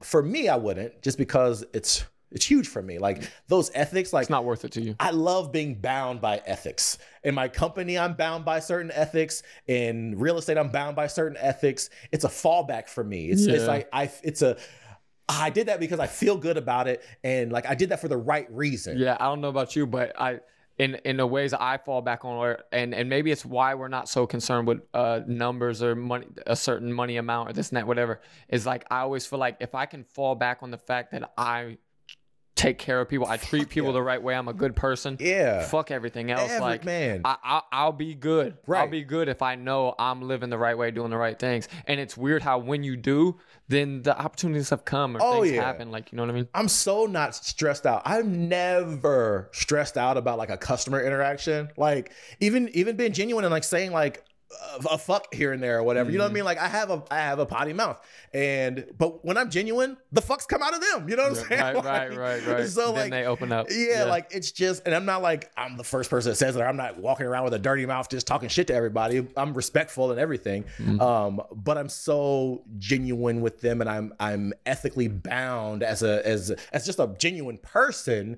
that I feel like I never have any with my customers, I do a genuinely good job. I try my hardest. So like, I'm not going to walk away from any situation and be like, damn, maybe I should have did more. Maybe I could have done this. But I do beat myself up like, maybe I should have did a little bit more. Could have done this a little bit differently. But that's just notes that I take onto the next job. Yeah. And that's just being a person. Yeah. That's trying to constantly improve. I get it for sure. So it's not like I'm like, knocking it out the park every time, and I'm not even worrying about it. I'm always taking that to the next person. Like, I wonder how I could have done this better to make them have a better experience. But leaving that person, I don't worry about it. Right. I know that I've interacted with that person. I've done everything that I can within this situation to make sure that they've had a good representation of me, and they understand who I am as a person. They know I'm going to do a good job. It's funny. It makes me super glad that we did this, man, because I've known a little bit of you from, like we said, we talked about before the podcast, you kind of growing up with my brother and a decent amount of people that I know, and then the little bit of interaction that we've had being around each other from time to time. And then when we kind of did the pop-up, smaller podcasts and stuff like that. But so it's like you don't know people off small conversations, stuff like that. And when I do these, I feel like I get to know people a whole lot better and more in depth. So I know I want to do these with you. I wish I could. Well, no, it's definitely a possibility. It's went through my mind in this conversation as well. And it's because I want to try to start dabbling in other things and talking about other things, because everybody's not interested in just business or starting something or this and that. So I feel like there's a lot of opportunity I'm leaving on the table by not getting into other things. But to hear all this stuff from you, I think hearing more about you and your reasonings behind why you do things and being genuine and what is important to you is also why I think, and I can see how that plays into the realtor thing. And I think it'll lead to more success in that side of things and stuff. I think that that's what someone wants is, and that's what I'm hearing from all the business guys and stuff too. Like, put yourself on podcasts, put yourself in the situation where people can see who you are, so that they have a connection to you, but also they want to do business with you because there's, like he's saying, like trust, or like a lot of it is like they just want to deal with good people. Right. You know what I mean? So I think that's a reason that it to me, it's going to be the snowball effect of more success for you with this. I hope so. And I see good things coming, man. But also tell people where to find you or how to hit you up or whatever if they're interested in anything, whether it be the Apartment Elves, the Carpet Elves, or also with the real estate and they want to sell a house, buy a house, any of that type of thing. Anybody could call me anytime. 614-721-5152. It's easiest. You don't got to follow me on social media if you don't care about that. Like, if you have any questions, I'm available all the time. My phone is always on me, so that's probably the easiest way. But if they do want to find you, social media, I don't really do anything. I have my Facebook, so Brandon Lee. They can look me up, but other than that, like I don't really. I go on there and I post a lot of business stuff, but I don't get too personal anymore on there. Right. Well, so, I'm just saying, as far as I know, there's people that I always try to think about. There's people that the way they choose to contact you is what you also need to give them. You know what I mean? Because instead of just saying I do things this way, right? Yeah, and and I thought about that because it's really hard. 'Cause I had to make a decision on how I was going to be best contacted, and you know what's really hard? Trying to keep up with all of those ways to be contacted. For sure. So, but I'm saying, like, so seriously, like when I want people to contact me, it's really just directly through my phone. Gotcha. Because if I'm worried about Instagram messages or Twitter messages or Facebook messages, or you don't want to think about missing it or catching it late. I actually did that. So I had all these platforms for Carpet Elves, and I had somebody put an appointment through on Facebook, and then I had somebody contact me on Instagram, and then I had somebody contact me through my website, and then I had somebody put in a work order, and like I focus on my work orders because that comes through, right away. And then I had somebody try to email me and like get lost in the shuffle of emails that I get tons of emails every day. And then some of them look like spam and you don't know who's who. And I'm like, it's so hard to keep up with all those many ways. I don't have a team for that. You know what I mean? Like, if I had a team for that, then I'm like, that makes a ton of sense to me. Then in that case, I'll shut my mouth because I don't know what the hell I'm talking about. I'm being real. No, I'm being real. Because that makes a ton of sense, man. Like, and I think about it like you don't want to miss. That's the big thing. You don't want to miss. And if there's a way that is the best to contact you, then cool. Yeah. I feel like until because you could even text me, like, you know what I mean? Like, if you don't want to talk, then you can text me. That's fine too. But the problem is not having a team. When I get to the point where I'm multi-level and I'm able to have certain people in place that are able to manage that, easy. I could be like, hey, follow me on this, follow me on that. Like all of the celebrities do and all the big names do. Follow me on all of these different things. Right. Gotcha. We have a team of people looking at all those different things. Right. And having everything in place and real structure. Gotcha. Yeah. But for me to do business, it's better. And I've had people contact me through Instagram. I'm sorry, Instant Messenger or Facebook Messenger, and I haven't seen it for days. Right. And I'm like, shit.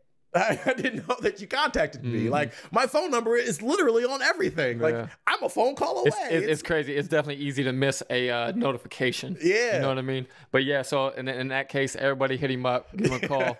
And I appreciate you doing this like crazy, man. Yeah, anytime. I'll be back many more times, and I love it. And I want to be a co-host. Yeah, I got it. It was good, man. It was real good. Yeah.